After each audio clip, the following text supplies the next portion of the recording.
పరిశుద్ధాత్మ మనకిచ్చిన నూతనమైన బలముతో మనం ఇప్పుడు కొన్ని ముఖ్యమైన కార్యముల నిమిత్తం దేవుని యొక్క పాద సన్నిధిలో ప్రార్థన చేయబోతున్నాం. ఈరోజు మనం ఒక కార్యం నిమిత్తం ప్రార్థన చేసి దాని తర్వాత మన యొక్క కుటుంబం నిమిత్తం దేవుడి యొక్క పాద సన్నిధిలో ప్రార్థన చేయబోతున్నాం. ఈ రోజు మనం దేని గురించి ప్రార్థన చేయబోతున్నామంటే ఉజ్జీవం గురించి ప్రార్థన చేయబోతున్నాం. మీరు ఈ సమీప దినాల్లో ఈ విషయాన్ని గమనించారో లేదో నాకైతే తెలియదు. ఉజ్జీవం గురించి దేవుని యొక్క ప్రజలు, సంఘము, ఉజ్జీవం నిమిత్తం పిలువబడిన దేవుని యొక్క జనులు ఆరంభంలో చూపించిన యొక్క వేగం, ఆరంభంలో చూపిన ఆసక్తి ఇప్పుడు ఈ సంవత్సరం ఆరంభంలో నుంచి తగ్గినట్లుగా మనకు కనిపిస్తుంది. నాకు ఆ విధంగా అనిపిస్తుందా, లేకపోతే మీకు కూడా ఆ విధంగా అనిపిస్తుందా అనే విషయం నేను చెప్పలేకపోతున్నా. కానీ నేనైతే ముఖ్యంగా ఆత్మ సంబంధమైన యొక్క పరిస్థితులు గమనించి చూసేటప్పుడు ఉజ్జీవం నిమిత్తం ప్రార్థన చేసిన వారు, ఉజ్జీవం నిమిత్తం తిరిగిన వారు, ఉజ్జీవం నిమిత్తం ప్రయాసపడిన వారు, ఉజ్జీవం నిమిత్తం వేరు చేయబడిన సంఘములు, ఉజ్జీవం నిమిత్తం ప్రసంగించిన దైవజనులు, దేవుని యొక్క సేవకులు అందరిలోనూ ఏదో ఒక కృంగుదల ఉన్నట్లుగాను, ఉజ్జీవం గురించి అంతకు ముందు చూపించిన యొక్క భక్తి వైరాగ్యం, ఆ ఉద్వేగం గత కొన్ని దినాలుగా తగ్గినట్లుగా నాకు కనిపిస్తూ ఉంది. ఒకవేళ దానికి కారణం ఏముంటుందని నన్ను ఆలోచించి చూసినప్పుడు, ఉజ్జీవం గురించి దేవుడు వాగ్దానం చేసి దాని తర్వాత అనేక సంవత్సరాలు గడిచి వెళ్ళిపోవడం వల్ల ఒక విధమైన నిర్లక్ష్యం మన ఆత్మలో కలిగి ఉండవచ్చు. ఒక్కొక్క సంవత్సరం ఈ విధంగానే ఉజ్జీవం అంటున్నారు, ఉజ్జీవం వస్తుందని చెప్తున్నారు, వచ్చేసింది అంటున్నారు. కానీ ఉజ్జీవం చూస్తే ఇంకా మనం అనుకున్నట్లుగా ఇంకా రాలేదే అని చెప్పి ఒక విధమైన బాధలో, ఆత్మలో ఒక విధమైన నిరుత్సాహంలో దేవుని యొక్క బిడ్డలు ఒకవేళ వెనకడుగు వేసి ఉండవచ్చు. కొద్దిగా నిరుత్సాహానికి గురి అయి ఉండొచ్చు. వేచి ఉండడం అనేది హృదయాన్ని నిరుత్సాహానికి గురి చేస్తుంది అని దేవుని యొక్క వాక్యంలోనే చెప్పబడింది. అనేక దినాలు వేచి ఉంటే అది హృదయంలో నిరుత్సాహాన్ని కలుగజేస్తుంది. దేవుడు ప్రతి సంవత్సరం మనకు వాగ్దానంనిచ్చి ఉజ్జీవం వైపు మన యొక్క ప్రజలను నడిపిస్తూ ఉన్నారు. అలాగైతే ఉజ్జీవం నిమిత్తం దేవుడు మనల్ని ఆయత్తపరుస్తూ ఉన్నారు. కొన్ని సమయాల్లో మనం తొందరపాటు గురవుతాం. ఉజ్జీవం అని దేవుడు చెప్తే వెంటనే ఇప్పుడే వచ్చేయాలి, అది ఎందుకు ఆలస్యం అవుతూ ఉంది, ఎన్ని సంవత్సరాలు అవుతుంది అని అనుకుని ఉండొచ్చు. ఒకవేళ విశ్వాసులకి సంబంధించి వారు కొరత కలిగిన జ్ఞానం కలిగి తెలుసుకోవడం వల్ల వారు కృంగిపోతే అది సహజమని చెప్పవచ్చు. కానీ సేవకులు కూడా కొంచెం తడబాటు గురవుతున్నట్టుగా, కొంచెం నిరుత్సాహానికి గురైనట్టుగా మన యొక్క కనులకు ఇప్పుడు కనిపిస్తూ ఉంది.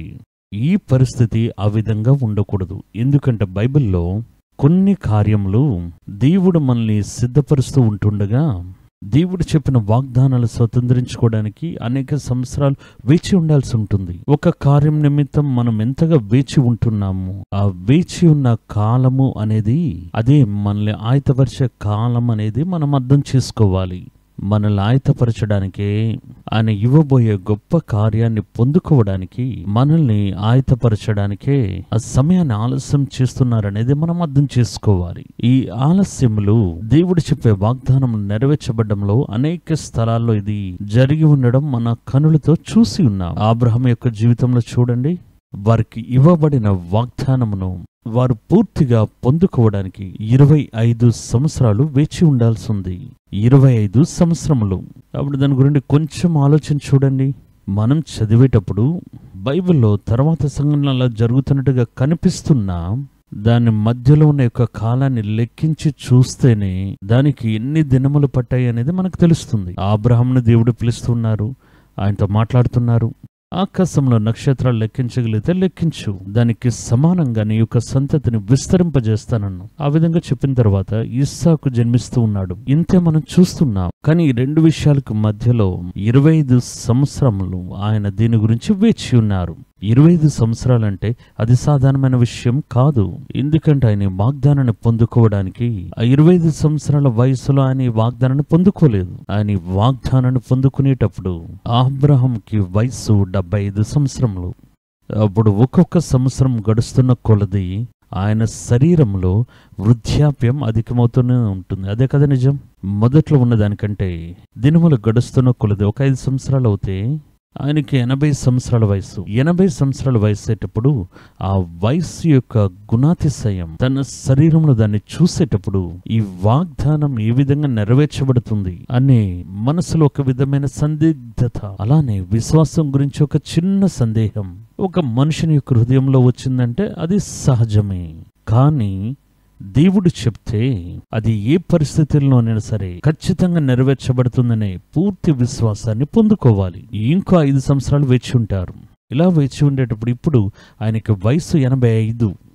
80 సంవత్సరాలు ఉండే బలం 85 సంవత్సరాల వయసులో ఉండదు. 80 సంవత్సరాలకి 85 సంవత్సరాల వయసుకి శరీరంలోని అనేకమైన మార్పులు జరిగి ఉంటాయి. అప్పుడు దీనికి మధ్యలో ఆయన ఇప్పుడు ఆ వాగ్దానాన్ని విశ్వసించడానికి ఇంకా కఠినమైన పరిస్థితులు వచ్చి ఉంటాయి. ఇలా ఒక్కొక్కటి లెక్కించుకుంటూ పోతే ఆయనకి 100 సంవత్సరాల వయసు వచ్చేటప్పుడే దేవుడు చెప్పిన వాగ్దానం నెరవేర్చబడుతుంది. అదే విధంగా దేవుడు ఇశ్రాయేలు ప్రజల్ని పిలిచినప్పుడు వారిని పాలు తేనెలు ప్రవహించే కానాను దేశానికి తీసుకుని వెళ్తానన్నారు. వీరేమనుకున్నారంటే ఇక్కడ నుండి మనమందరం బయలుదేరితే ఒక 3 లేకపోతే 4 దినాల్లో మనం గమ్యాన్ని చేరుకోవచ్చు అని వారు అనుకుని బయలుదేరి ఉంటారు. ఈ దినాల్లో కూడా లోకంలో మీరు ఒక మొన నుండి ఇంకొక మొనను ముట్టుకోవడానికి ఆ ప్రయాణ సమయం అనేది అధికంలో అధికం ఒక 10 దినాలు ఉంటుంది. దానికి మించి ప్రయాణం చేసే దూరం లేదు. కానీ వీరు కాలినడకన నడవడం బట్టి ఒకవేళ వారు 1 నెల నడవాలని అనుకుని ఉండొచ్చు. కానీ 40 సంవత్సరములు ప్రతిదినం నడుస్తూనే ఉండాలి.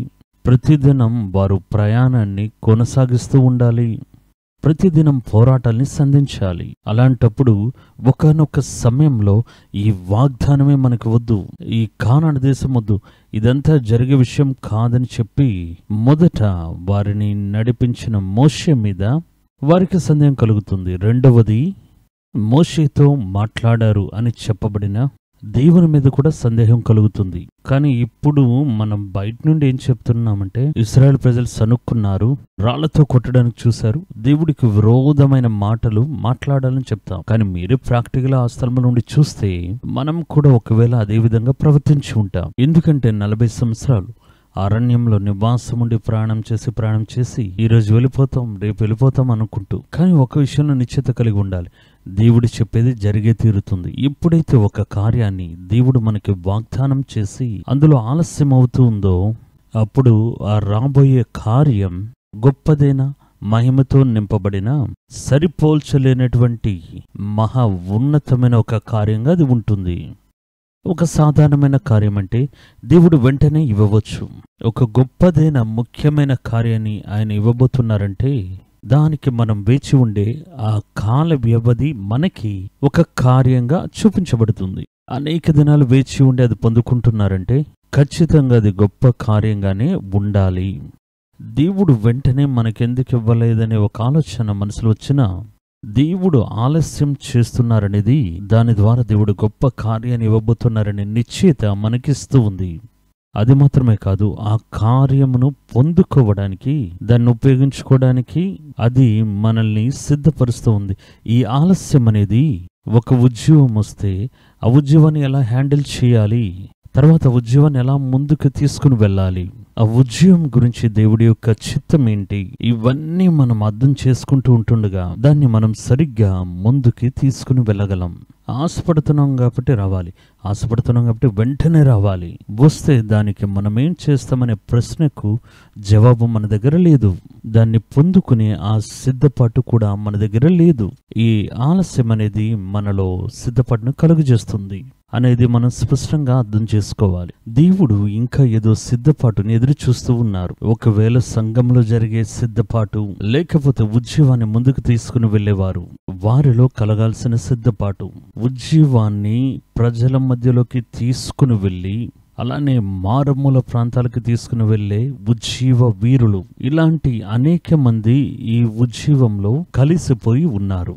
వీరందరికీ ఉద్యమం గురించి పరిపూర్ణమైన ఒక అవగాహన రావాలి. ఉద్యమం గురించి ఆ పూర్తి వివరాలు వారికి తెలియాలి. ఉద్యమం యొక్క ఆవశ్యకత ఏంటి, దేవునికి ఇది ఎందుకు అవసరం అని స్పష్టంగా మనం గ్రహించగలగాలి. దాని తర్వాత ఉద్యమం వస్తే దానిని మనం వ్యాపింప చేయడానికి, ఆ ఉజ్జీవం నీరు గారిపోకుండా దాన్ని కాపాడుకోవడానికి, ఉజ్జీవాన్ని జన్మింప చేస్తూనే ఉండడానికి, దాన్ని మండిస్తూ ఉండడానికి మనం ఏం చేయాలి అనే ఆయుత్తములు మనలో, మన పరిచర్యల్లో, మన ప్రజల మధ్యలో, సంఘంలో ఖచ్చితంగా వచ్చి తీరాలి. దాని నిమిత్తమే దేవుడు ఎదురు చూస్తూ వేచి ఉన్నారు. కాబట్టి దేవుడు చెప్పిన మాట ఏ ఒక్క దినం కూడా అది తప్పిపోదు. ఒక మనుషునిలా మాట్లాడడానికి, ఏదో నిలబెట్టాను పడగొట్టానని చెప్పే మాటలు చెప్పడానికి ఆయన మనుషుడు కాదు, దేవుడు. దేవుడు చెప్తే అది జరుగుతుంది, ఆయన ఆజ్ఞాపిస్తే నిలబడుతుంది అనేది దేవుని గురించి మనం కలిగి ఉన్న జ్ఞానం యొక్క నిశ్చయత. కాబట్టి మనం ఏం చేయాలంటే, ఆ ఉజ్జీవం వచ్చేంత వరకు వదలక మనం ప్రార్థన చేస్తూ ఉండాలి. కృంగిపోకుండా మనం ప్రార్థన చేస్తూ ఉండాలి. ఆ దినం వచ్చేంత వరకు. ఆ దినం ఖచ్చితంగా వస్తుంది. ఆలస్యం అవుతుందని చెప్పి ప్రార్థన చేసేవారు కృంగిపోకూడదు. పరిచర్య చేసేవారు నిరుత్సాహానికి గురి కాకూడదు. ఉజ్జీవం నిమిత్తం వారిని ఆయత్తపరుచుకున్న సంఘములు కృంగిపోకూడదు. దేవుడు చెప్పిన మాట శీఘ్రంగా నెరవేర్చబడుతుంది అనేది మనకి తెలుసు. ఇప్పుడు మనం ఉజ్జీవం గురించి ప్రార్థన చేయడానికి దేవుని వలన ప్రేరేపించబడుతున్నాం. ఈ ఉజ్జీవం భారతదేశంలో ఆరంభమవుతుంది. ముఖ్యంగా దక్షిణ భారతదేశంలో అది ఆరంభిస్తుంది. దేశం అంతటా అది వ్యాపిస్తుంది. అక్కడి నుండి ప్రపంచ దేశాలకి అది వ్యాపిస్తుంది. మూడో ఘట్టంలో ఉజ్జీవం అనేది ఇశ్రాయేల్ దేశంలో, ఇశ్రాయేల్ ప్రజల మధ్యలో రాబోయే ఉజ్జీవం. రోమీయులకు రాసిన పత్రిక 11వ అధ్యాయంలో ఇశ్రాయేల్ అందరూ రక్షణ పొందుకుంటారనే వాగ్దానం చెప్పబడింది. ఈ ఉజ్జీవం లోకమంతటిని నింపునట్లుగా గొప్పదైన రీతిలో రాబోయే ఉజ్జీవం అని దేవుడు మనకి అనేక సందర్భాల్లో ఉజ్జీవం గురించి బయలుపరిచి చూపించి ఉన్నారు. ఈ ఉజ్జీవం శీఘ్రంగా రావాలి. ఉజ్జీవాన్ని ఎదురు చూస్తున్న దేవుని యొక్క బిడ్డలు కృంగిపోకూడదు. యేసుక్రీస్తు వారు లోకానికి వస్తారని ఎప్పుడు చెప్పబడిందో తెలుసా? మొట్టమొదటిసారి మనుషుల్ని కాపాడడానికి విలక్రయంగా, మెస్సియాగా యేసు వస్తున్నారనే సందేశం మనుష్య జాతికి ఆదాము కాలంలోనే చెప్పబడింది. హవ్వ దగ్గరే దేవుడు చెప్పేశారు, నీ సంతానమునకు ఆమె సంతానమునకు వైరము కలుగజేసేదను, అది నిన్ను తల మీద కొట్టును అని రాయబడింది. అప్పుడు యేసును గురించి హవ్వ జీవించిన కాలంలోనే చెప్పబడింది. కానీ దాని నిమిత్తం మనం ఎన్ని సంవత్సరాలు వేచి ఉన్నాం చూడండి. రాజులు వేచి ఉన్నారు, న్యాయాధిపతులు వేచి ఉన్నారు, దీర్ఘదర్శులు వేచి ఉన్నారు, యాజకులు వేచి ఉన్నారు, ఇశ్రాయేల్ ప్రజలు వేచి ఉన్నారు. వీరందరూ వేచి ఉండి ఎన్నో సంవత్సరాల తర్వాత ఆ వాగ్దానం నెరవేర్చడం అది మనం చూసాం. అదే విధంగా దేవుడు చెప్పిన మాట శీఘ్రంగా నెరవేర్చబడుతుంది. అప్పటి వరకు మనం కొంచెం కూడా నిరుత్సాహపడకుండా ఆయన చెప్పిన మాట నెరవేర్చబడ్డానికి వేచి ఉండాలి అని దేవుడు కోరుకుంటున్నారు. కాబట్టి ఇప్పుడు మనం కొన్ని నిమిషాలు ఈ ఉజ్జీవ ప్రణాళిక నిమిత్తం, దేవుడు మనకు చెప్పిన కార్యాల నిమిత్తం ఆ ఉజ్జీవాన్ని జ్ఞాపకం చేసుకుని ప్రార్థన చేయబోతున్నాం.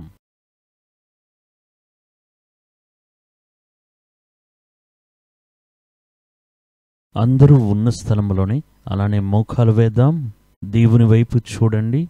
దేవుడు చెప్తే అది నెరవేర్చబడుతుంది. ఆయన ఆజ్ఞాపిస్తే నిలబడుతుంది. దేవుని యొక్క మాటలు నెరవేర్చబడ్డానికి ఆలస్యం అవుతున్నట్టుగా మనకు కనిపించిన అది సరి అయిన సమయంలో, సరి అయిన కాలంలో భూమి మీద అది నెరవేర్చబడుతుందని నిశ్చయిత కలిగి ఉన్నాం. వాగ్దానం పొందుకున్న అబ్రహాము 25 సంవత్సరాలు వేచి ఉన్నారు. వాగ్దానం పొందుకున్న ఇశ్రాయేలు ప్రజలు 40 సంవత్సరాలు వేచి ఉన్నారు.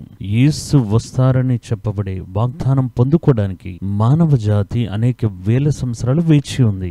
ఉజ్జీవం వస్తుందని దేవుడు చెప్పిన మాటలు నెరవేరడానికి ముందుగా మన యొక్క హృదయం కొంచెంగా గందరగోళానికి గురయ్యి నిరుత్సాహం గురవ్వకుండా ఉండడానికి ఉజ్జీవంలో దేవుడు వాడుకోబోతున్న పాత్రములు, ప్రార్థన చేయడానికి పిలువబడిన ప్రార్థన వీరులు, దేవుని యొక్క ఉజ్జీవాన్ని వ్యాపింపజేయడానికి పిలువబడిన సంఘములు, ఉజ్జీవాన్ని తీసుకుని వెళ్ళే మార్గములను సరి చేయడానికి దేవుడి వలన పిలువబడిన దేవుని యొక్క దీర్ఘదర్శులు, ఒక్కొక్కరి మీద దేవుని యొక్క కృప దిగి రావాలి. శరీరానుసారంగా ఏదైనా అలక్ష్యము, నిరుత్సాహం, అపనమ్మిక కలిగి ఉండడం, ఇవి ఎవరి హృదయాల్లో ప్రవేశించకుండానట్లు దేవుని యొక్క శక్తి ఇప్పుడు క్రియ చేయాలి.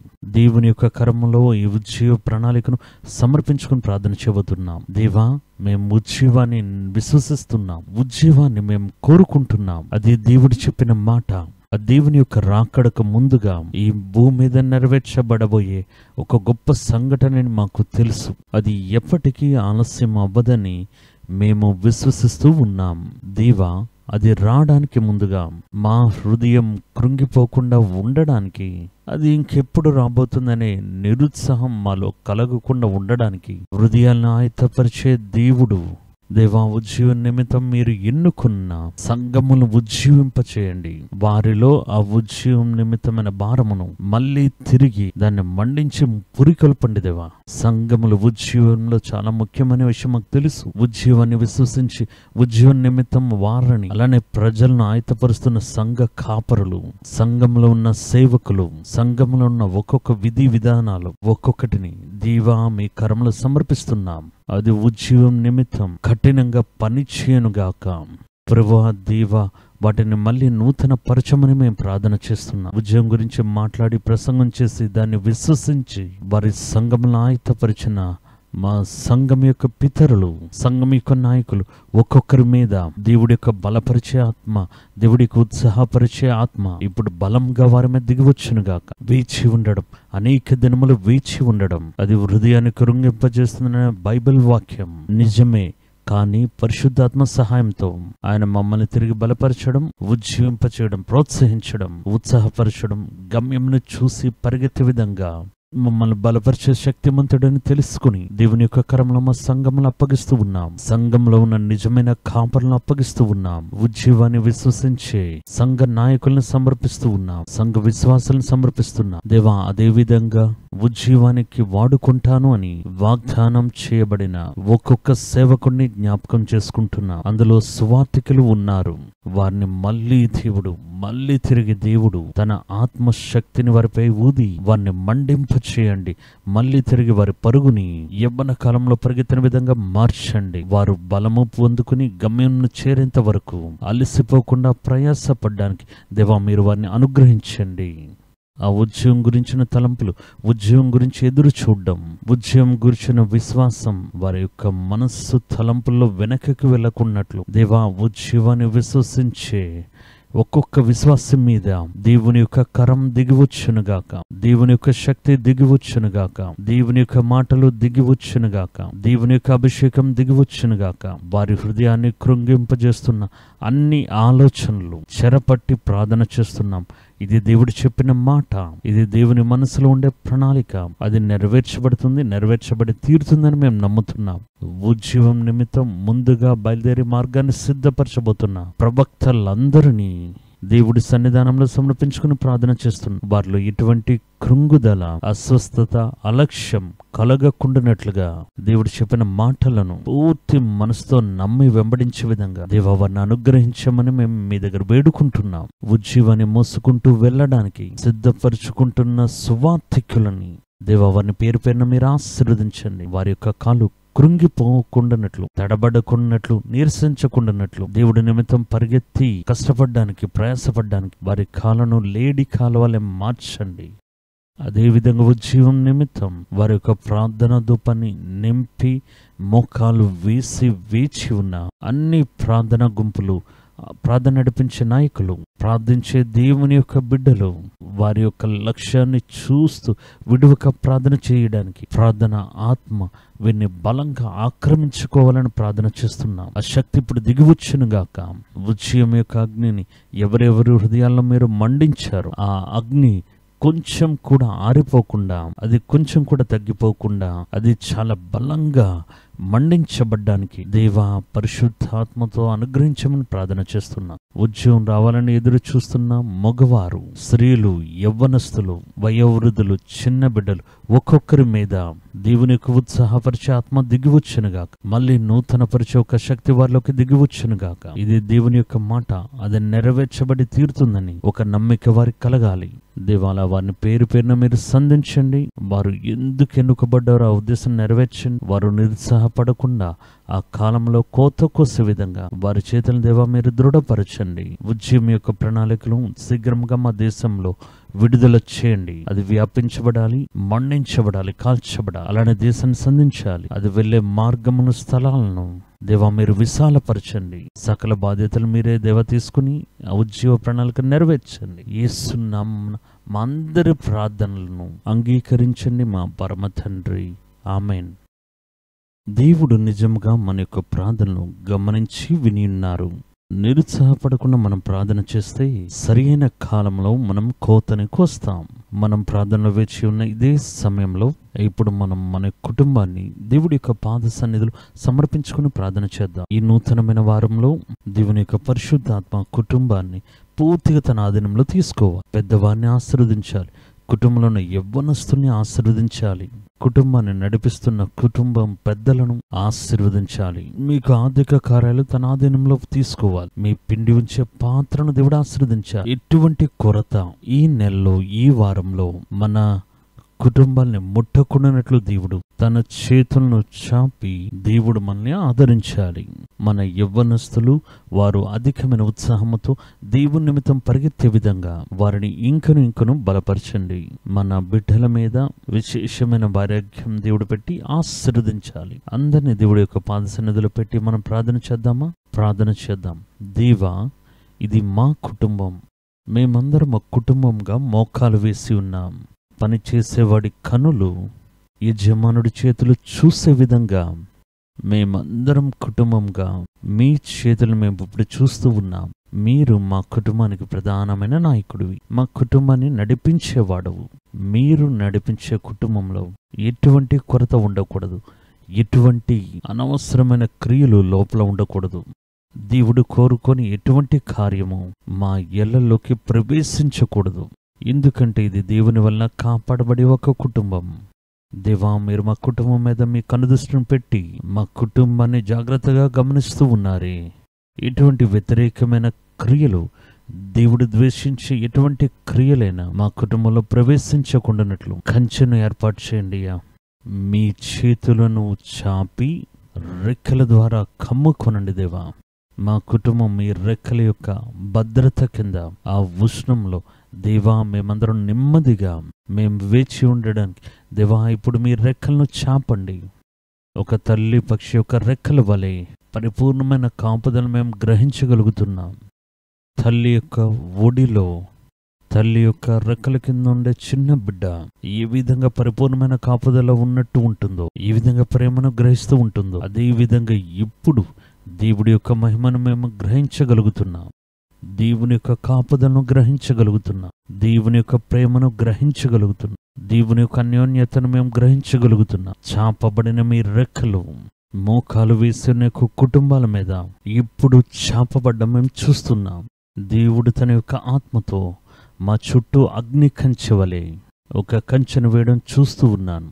దేవునికి ఇష్టం లేని ఏ కార్యం ప్రవేశించకుండానట్లు, శత్రువిక తంత్రం బలపరచబడకుండానట్లు మా కుటుంబం యొక్క ఎల్లనిప్పుడు దేవుడు తన రక్తముతో ముద్ర వేసి మూసి కాపాడడం చూస్తూ ఉన్నాను. దేవా, ఈ కుటుంబాన్ని మీ పరిశుద్ధ కరంలో సమర్పిస్తున్నాం. మా కుటుంబంలో ఉన్న వయోవృద్ధులను మీ పరిశుద్ధ పాద సన్నిధిలో సమర్పిస్తున్నాం. దేవా, వారికి కావలసిన మంచి జ్ఞానమును ఈ వయసైన వృద్ధాప్య కాలంలో మనసులో ఒక ఆనందం, మనసులో ఒక సంతోషంను, మనసులో ఒక నెమ్మదిని కలుగు చేయండి. ఏ పరిస్థితుల్లోని వారు గందరగోళానికి గాని స్ట్రెస్కు గురి కాకుండానట్లు దేవా మీరు వారికి సంతోషంగా ఉండండి. మీరు వారి ఆనందంగా ఉండండి. మీరు వారి విశ్వాసం యొక్క నమ్మిక ఊటగా బయలుపరుచుకోండి. వృద్ధాప్యం కారణంగా శరీరంలో వచ్చే బలహీనతలను అందులో మీ బలం పరిపూర్ణంగా బయలుపరచబడాలని ప్రార్థన చేస్తున్నా. వారి యొక్క ఎముకలను పుష్టిగా మీరు మార్చండి. వారి శరీరాన్ని బలము గలదానిగా మార్చండి. వారి కనుదృష్టిలో, మాట్లాడే మాటల్లో, వినే చెవులను, ఒక్కొక్క అంతరింద్రియంలో దేవా మీ బలం బయలుపరచబడే రీతిలో దేవా మీరు వారిని పూర్ణంగా ఆశీర్వదించండి. కుటుంబాన్ని నడిపిస్తున్న వారి నిమిత్తం స్తోత్రం. వారి యొక్క రాకపోకలను ఈ వారంలో దేవదాన్ని మీ బాధ్యతగా తీసుకుని మీ కాపుదల ఇచ్చి వారిని ఆశీర్వదించండి. వారి యొక్క చేతి ప్రయాసను అందులో ఒక ఘనత మహిమను ఇవ్వండి. ఇటువంటి కొరత ఈ నెలలో ఈ వారంలో మా కుటుంబాల్లో ప్రవేశించకుండానట్లు దేవుని యొక్క కర్మ నిమిత్తం ఆదరణకరంగా చాపబడాలని మేము ఎదురు చూస్తూ ఉన్నాం. దేవుని యొక్క కరంలో మా కుటుంబాన్ని సమర్పించుకుంటూ ఉన్నాం. మేము ఒకవేళ పని నిమిత్తం ప్రయాణంలో చేస్తూ ఉన్నట్లయితే మా ప్రయాణ సమయంలో దేవుని యొక్క కాపుదల మా తోడుగా ఉండునుగాక, దేవుని యొక్క నడిపింపు మా తోడుగా ఉండునుగాక. ఈ విధంగా ఎదురు చూడనటువంటి నష్టములు మా కుటుంబంలో, ఎదురు చూడని ఏ కష్టము ఈ దినంలో మా కుటుంబంలో ప్రవేశించకుండానట్లు దేవా మీరు పరామర్శించాలని ప్రార్థన చేస్తున్నాం. మా యవ్వనస్తున్న దేవా మీ సన్నిధానం సమర్పిస్తున్నా. వారికి మంచి జ్ఞానమును, అదే సమయంలో దేవుడి మీద ఆసక్తి కలిగి ఉన్న హృదయాన్ని, దేవుడి నిమిత్తం వైరాగ్యంగా రక్తం చిందించే రీతిలో దేవుని నిమిత్తం వేచి ఉండే అనుభవాన్ని వారికి దయచేయండి. యవ్వనమిస్తున్న మీరు కలిగి ఉన్న వాగ్దానంలో ఒక్కటి కూడా తగ్గిపోకుండా మా బిడ్డలు పొందుకోవడానికి మీరు వారిని ఆయుత్తపరచండి. అదేవిధంగా దేవా మా బిడ్డలు మీరు ఆశీర్వదించండి. వారు స్కూల్కి వెళ్ళేటప్పుడు, తిరిగి వచ్చేటప్పుడు దేవుని యొక్క కాపుదల వారికి తోడుగా ఉండాలి. వెళ్ళే స్థలాల్లో, కళాశాలల్లో అనవసరమైన కార్యాలు ఏది నేర్చుకోకుండానట్లుగా వారి యొక్క చిన్న మనసులను దేవా మీ యొక్క చేతిలో పెట్టుకుని కాపాడమని మేము ప్రార్థన చేస్తూ ఉన్నాం. కుటుంబం చుట్టూ దేవా మీరు అగ్నిస్తంభం వలె ఉండండి. కుటుంబం మీద మీ యొక్క పరిశుద్ధ రక్తాన్ని ప్రోక్షించి మీ పరిపూర్ణమైన కాపుదల వరకు అనుగ్రహించండి. పరిశుద్ధతకు విరోధమైన ఏ కార్యం మా యొక్క ఎల్లలో బలం పొందుకోకుండానట్లు దేవుని యొక్క కుడికరం అద్భుతాలు చేయాలని ప్రార్థన చేస్తున్నా. ఈ కుటుంబం తండ్రి, కుమార, పరిశుద్ధాత్మ నామమున దేవుని యొక్క కరంలో సమర్పించుకుంటూ ప్రార్థన చేస్తూ మీరు ఆ బాధ్యత తీసుకోండి. మీ యొక్క మహిమ గార్ల కరంతో వారిని పట్టుకుని కాపాడండి. యేసుక్రీస్తు నామమున మా ప్రార్థనలు అంగీకరించండి మా తండ్రి, ఆమేన్. దేవుడు మన యొక్క ప్రార్థన గమనించి విని ఉన్నారు. మన కుటుంబంలో దేవుడు ఈ వారంలో నూతనమైన కార్యాలు చేయాలి. దేవుడు మనకి పరిపూర్ణమైన కాపుదలు ఇవ్వాలి. ఆరోగ్యం గల ఒక జీవితాన్ని ఇవ్వాలి. మన ఆర్థిక విషయాల్లో దేవుడు నూతనమైన నమ్మికను కలుగు చేయాలి. ఈ దేవుడు ఎల్లప్పుడూ ఉండే సదాకాలంలో మీ దేవుడిగా ఉండి మిమ్మల్ని నడిపించాలి. దాని నిమిత్తం మనం చేసిన ప్రార్థన దేవుడు అంగీకరించి ఘనపరిచి దాని ప్రకారంగా దానికంటే అధికంగా మీకు చేసి ఆయన మిమ్మల్ని మహిమపరచునుగాక. ఆమేన్.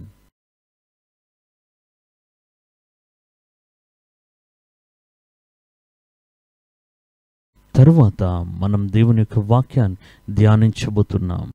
ఈరోజు మనం ధ్యానించే నిమిత్తం మనం తీసుకున్న బైబిల్లో వాక్యం కీర్తనల గ్రంథం 107వ కీర్తన 10, 11, 12 వాక్యములు. ఇందులో ఒక ముఖ్యమైన కార్యం మనకి చెప్పబడింది. ఏం చెప్తున్నారంటే 10వ వాక్యంలో దేవుని యొక్క ఆజ్ఞలకు లోబడక మహోన్నతుని తీర్మానమును తృణీకరించినందున బాధ చేతను, ఇనుప కట్ల చేతను బంధింపబడిన వారై చీకటిలోను మరణాంధకారంలోను నివాసం చేయవారి హృదయము ఆయన ఆయాసం చేత కృంగజేసెను. వారు కూలి ఉండగా సహాయుడు లేకపోయెను. ఇందులో మనం ముఖ్యంగా చూడబోయే కార్యం ఏమిటంటే దేవుని యొక్క ప్రజలు దేవునిలో ఒకానొక కాలంలో వైరాగ్యంను చూపించి దేవుని వెంబడిస్తూ వచ్చిన వారు ఇప్పుడు వారు ఎక్కడ ఉన్నారని చూస్తే అంధకారంలోనూ చీకట్లో వారు ఉంచబడి ఉన్నారు. తరువాత తృణీకరించబడ్డం అని మీకు తెలుసు. కొరత, కరువు. బైబిల్లో మీరే చూడొచ్చు, ఇక్కట్లోని రొట్టె అని ఒక దినంలో ఒక్కసారే భోజనమిస్తారు. అది కూడా కొంత మట్టుకే ఇస్తుంటారు. దానికి పేరే ఇక్కట్లో రొట్టె లేకపోతే ఇక్కట్లో ఆహారం అని అంటారు. దానికి మాట ఉపయోగించబడింది. వీరు చాలా ఎక్కువగా తృణీకరించబడి నీరసించిపోయి తక్కువైపోయి ఉన్నారు. ఇది మాత్రమే కాదు, ఇనుప చేత, కట్ల చేత బంధింపబడి ఉన్నారు. తరువాత వారి హృదయమును ఆయాసము చేత దేవుడు కృంగజేసెను.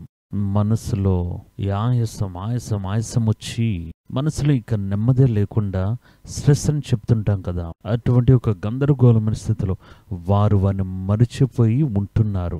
సహాయకుడు లేకుండా, వారికి సహాయం చేయడానికి మనుషులు లేకుండా, నిలబడ్డానికి కూడా బలం లేకుండా పడిపోయారు. ఎందుకు? దీనికి కారణం ఏంటని అడిగితే దాని యొక్క కారణమునే కీర్తన 107వ కీర్తన 10వ వాక్యంలో చెప్తూ ఉన్నారు. దేవుని యొక్క ఆజ్ఞలకు లోబడక కలహించారు. రెండవది, మహోన్నతుని తీర్మానమును తృణీకరించారు. దీని యొక్క ప్రతిఫలమే, దానికి సరైన దండనే వారు తృణీకరించబడ్డం, ఇనుప సంకల చేత బంధించబడ్డం, చీకటిలో వారిని ఉంచబడ్డం, సహాయకుడు లేకుండా వారంతట వారే పడిపోవడం, హృదయము ఆయాసంతో నింపబడ్డం, ఇవన్నీ సంభవించడానికి గల కారణం దేవుణ్ణి అలక్ష్యం చేయడం. ఈ దినములో మనం చూడబోయేది నిర్లక్ష్యం చేయడం అనే పెద్ద పాపం. నిర్లక్ష్యం అంటే మీకు తెలుసు, లక్ష్యం చేయకపోవడం.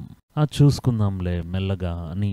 ఈ నిర్లక్ష్యం అనేది దేవుని యొక్క బిడ్డలు దేవుని యొక్క కార్యంలో నిర్లక్ష్యం చేసేటప్పుడు ఇన్ని దండనలు వారి మీదకి రావడం మనం చూస్తున్నాం. దేవుడు ఒక ఆలోచన ఇచ్చేటప్పుడు దాన్ని మనం అలక్ష్యంగా చూస్తూ ఉన్నాం, నిర్లక్ష్యం చేస్తున్నాం. ఏం జరుగుతుంది చూసుకుందాం, అదంతా ఏమీ అవ్వదు అని చెప్పి దేవుడి యొక్క ఆలోచనను నిర్లక్ష్యం చేయడం అనేది పెద్ద దండన వచ్చే ఒక పాపం. ఈ దండన లోకంలో మాత్రమే కాదు, వారి యొక్క పునరుత్థానం తర్వాత ఆ దండన వారిని వెంబడిస్తుంది. అప్పుడు నిర్లక్ష్యం అనేది సాధారణమైన విషయం కాదు. ఈ నిర్లక్ష్యాన్ని దినాల్లో మనం సర్వసాధారణంగా దేవుని యొక్క బిడ్డల జీవితాలు చూస్తున్నాం. సంఘానికి వచ్చే విషయంలో నిర్లక్ష్యం. వీళ్ళు కూడా చూస్తారు, ఓకే ఈ వారం లేకపోతే వచ్చే వారం వెళ్ళొచ్చు అలా అంటూ ఉంటారు. ఒకవేళ సంఘానికి వెళ్ళే సమయం వస్తే, ఇప్పుడు సమయం ఎంతైంది, ఇప్పుడు ఇంకా 10 అవుతుంది, సంఘం 9:30 గంటలకు ఆరంభమవుతుంది, సంఘం 10 గంటలకు ఆరంభమవుతుంది, తర్వాత వెళ్దాం అలా అనుకుని బయలుదేరుతూ ఉంటారు. ఇవన్నీ నిర్లక్ష్యం యొక్క ఆరంభ కాలంలో ఉండే ఆనవాళ్ళు దేవుని యొక్క విషయాల్లో. ఈ దినాలు ఇప్పుడు మనం కూర్చుని వాక్యాన్ని ధ్యానిస్తే రేపటి దినం చూసుకుందాం. ప్రార్థన చేయడానికి రాసిచ్చాం కదా, కొంతమందికి ప్రామిస్ చేశాం కదా, ప్రార్థన చేద్దాం, తర్వాత చూసుకుందాంలే. పరిచయలో ఒక నిర్లక్ష్యం, రేపటి దినం చూసుకుందామే, లేకపోతే నెమ్మదిగా చూసుకుందాం. ఇవన్నీ మనం దేవుని యొక్క గొప్ప కార్యాలను నిర్లక్ష్యం చేయడానికి ముందుగా కలిగే ఆరంభ సూచనలు. ఈ విషయాలు ఉండేటప్పుడు చాలా జాగ్రత్త పడాలి మనం. కొంతమంది సేవకులు, కొంతమంది కాపరులు సంఘానికి లేటుగా వచ్చే విషయం గురించి కూడా కఠినంగా ఎందుకు మాట్లాడుతున్నారు అని అంటే, ఇందులో ఏముందండి, ఒక 10 నిమిషాలు దాటొస్తే ఏంటి జరగబోతుంది, ఏదైనా మునిగిపోతుందా అని అంటాం. ఎందుకు ఆ సేవకులు ఈ విషయాన్ని కఠినంగా మాట్లాడుతున్నారంటే, అది 10 నిమిషాలైనా సరే, 1 నిమిషమైనా సరే, అది మనం దేవుని నిర్లక్ష్యం చేసే విధంగా అది మారిపోకూడదు. అప్పుడు దేవుని మనం అలక్ష్యం చేస్తూ ఉన్నాం.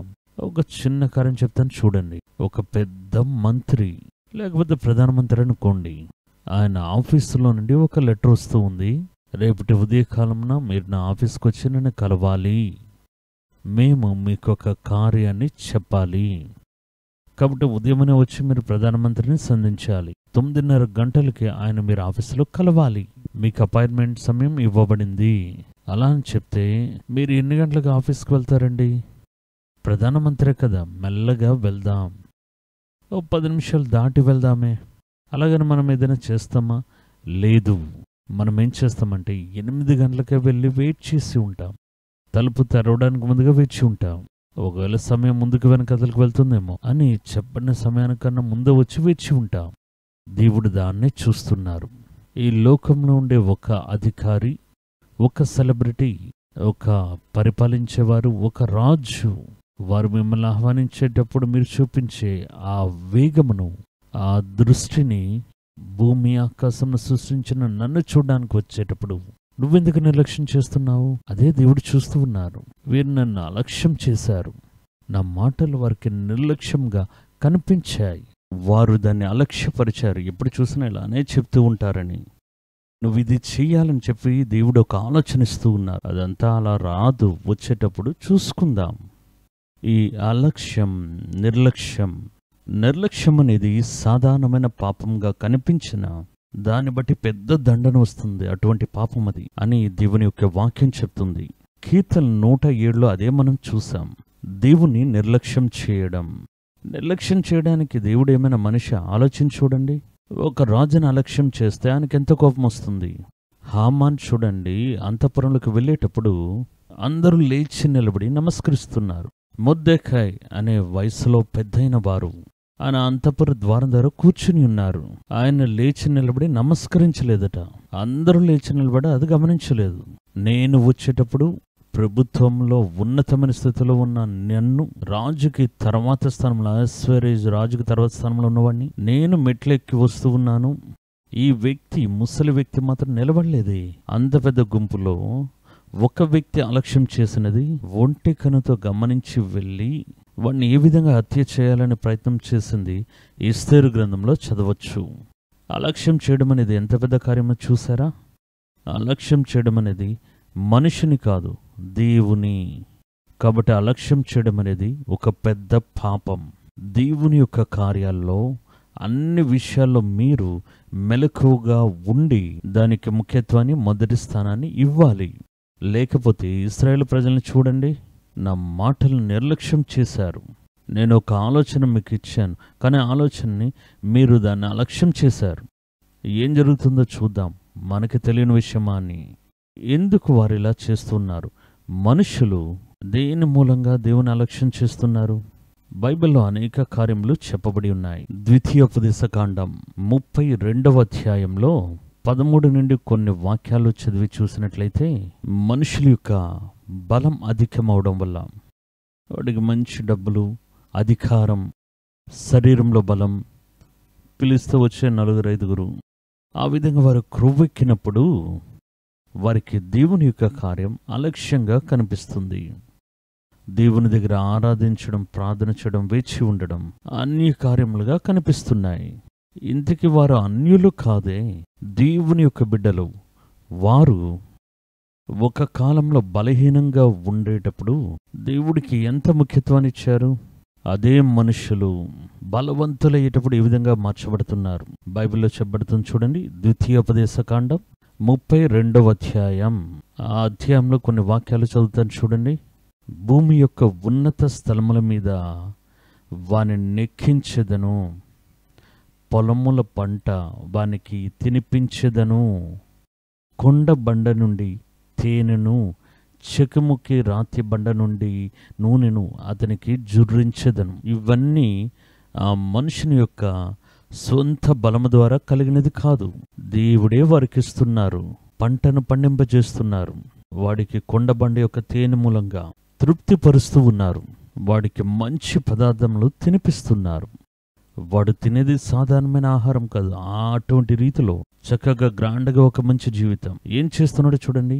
దేవుడు ఆవు యొక్క నెయ్యిను, గొర్రె మేకల పచ్చిపాలను, బాషాన్లో గడ్డిని మేస్తున్న పొట్టేళ్ళు, మేకలు, గొర్రె పిల్లల యొక్క క్రొవ్వును, గోధుమల మెరికెల సారమును నీకిచ్చెదను, నీవు త్రాగిన మద్యము, ద్రాక్షరసము. ఏంటంటే భుజిస్తున్నారు చూడండి. ఆవు యొక్క నెయ్యి లేకుండా తినరు ఈ అయ్యగారు. తర్వాత చూడండి, గొర్రెల యొక్క పాలు లేకుండా తినరు.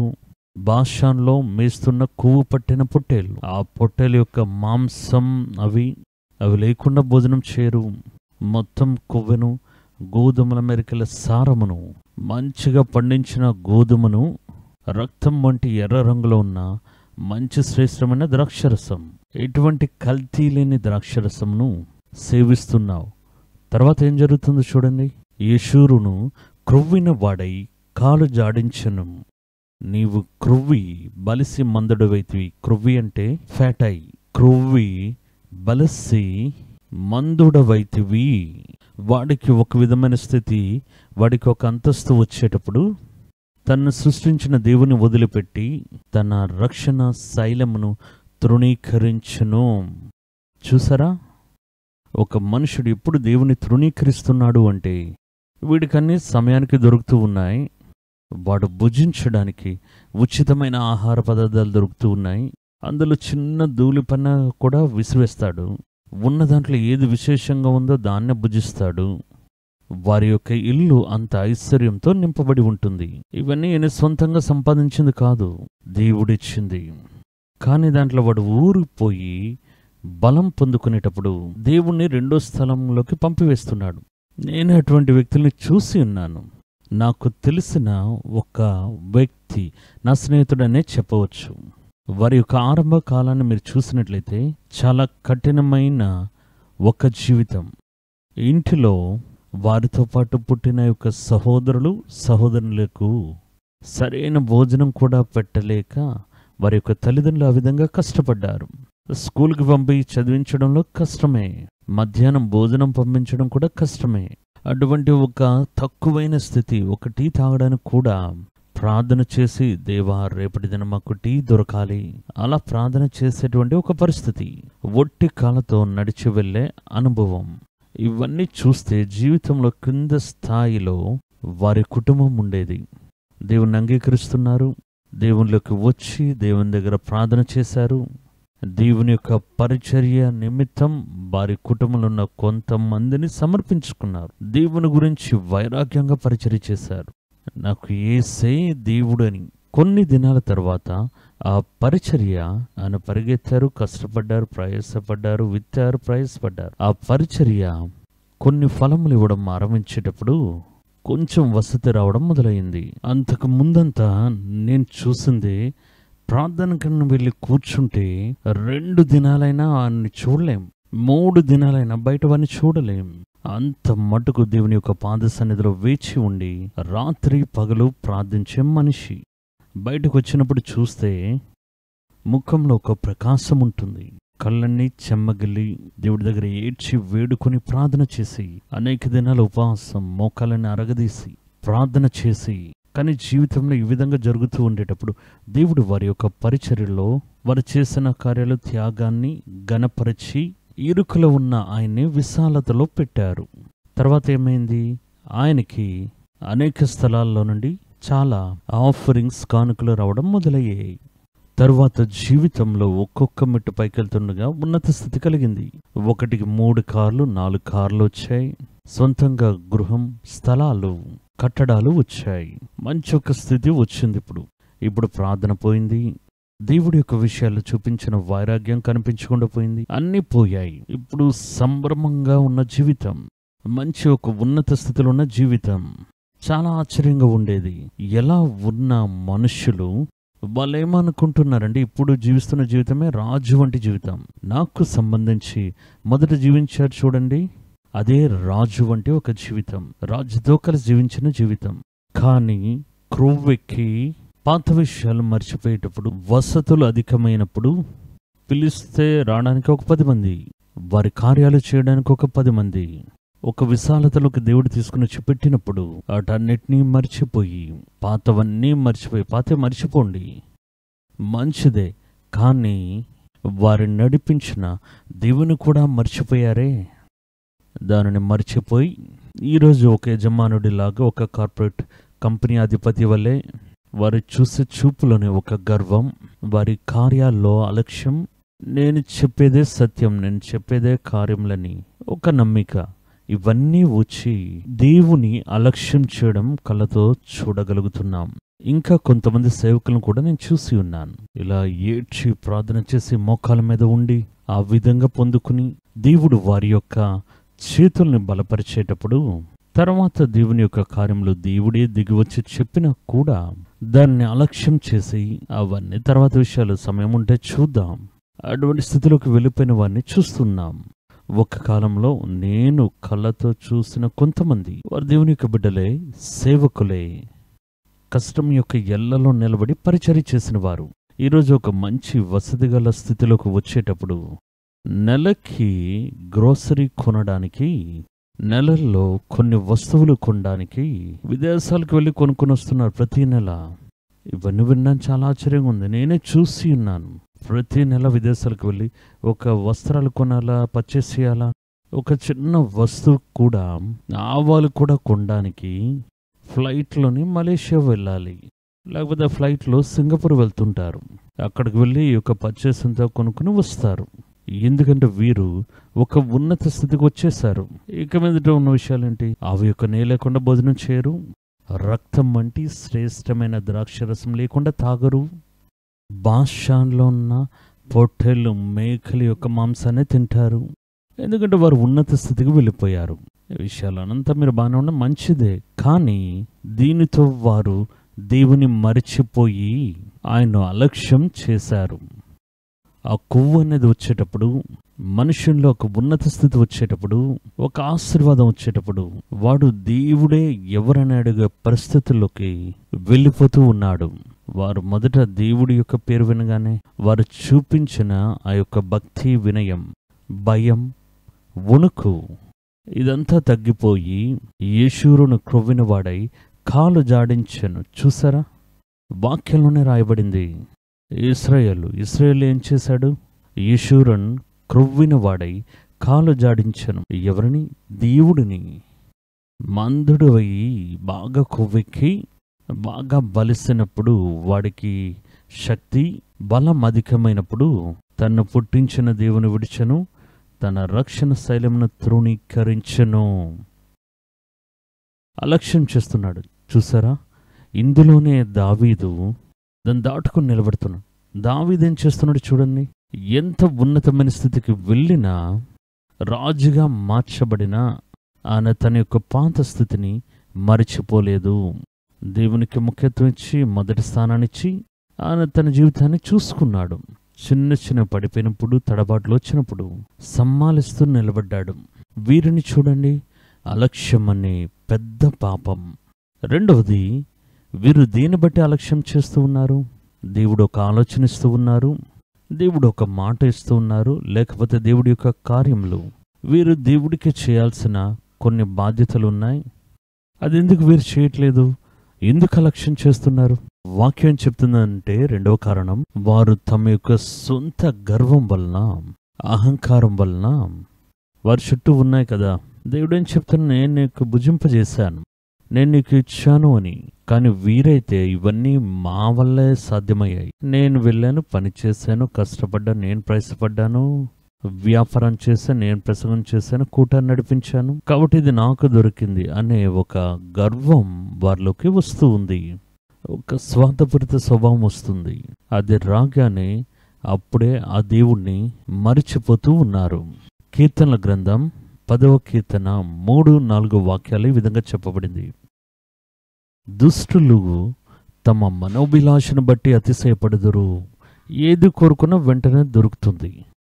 ఇలా దొరకడం బట్టి అతిశయపడుతూ మాకంతా సాధ్యమే అనే ఒక గర్వం వారిలోకి వచ్చి వస్తువులను దొంగలించి తను తానే పొగుడుకొని ప్రైసింగ్. నేనెవరో తెలుసా? ఇవన్నీ ఎలా వచ్చాయో తెలుసా?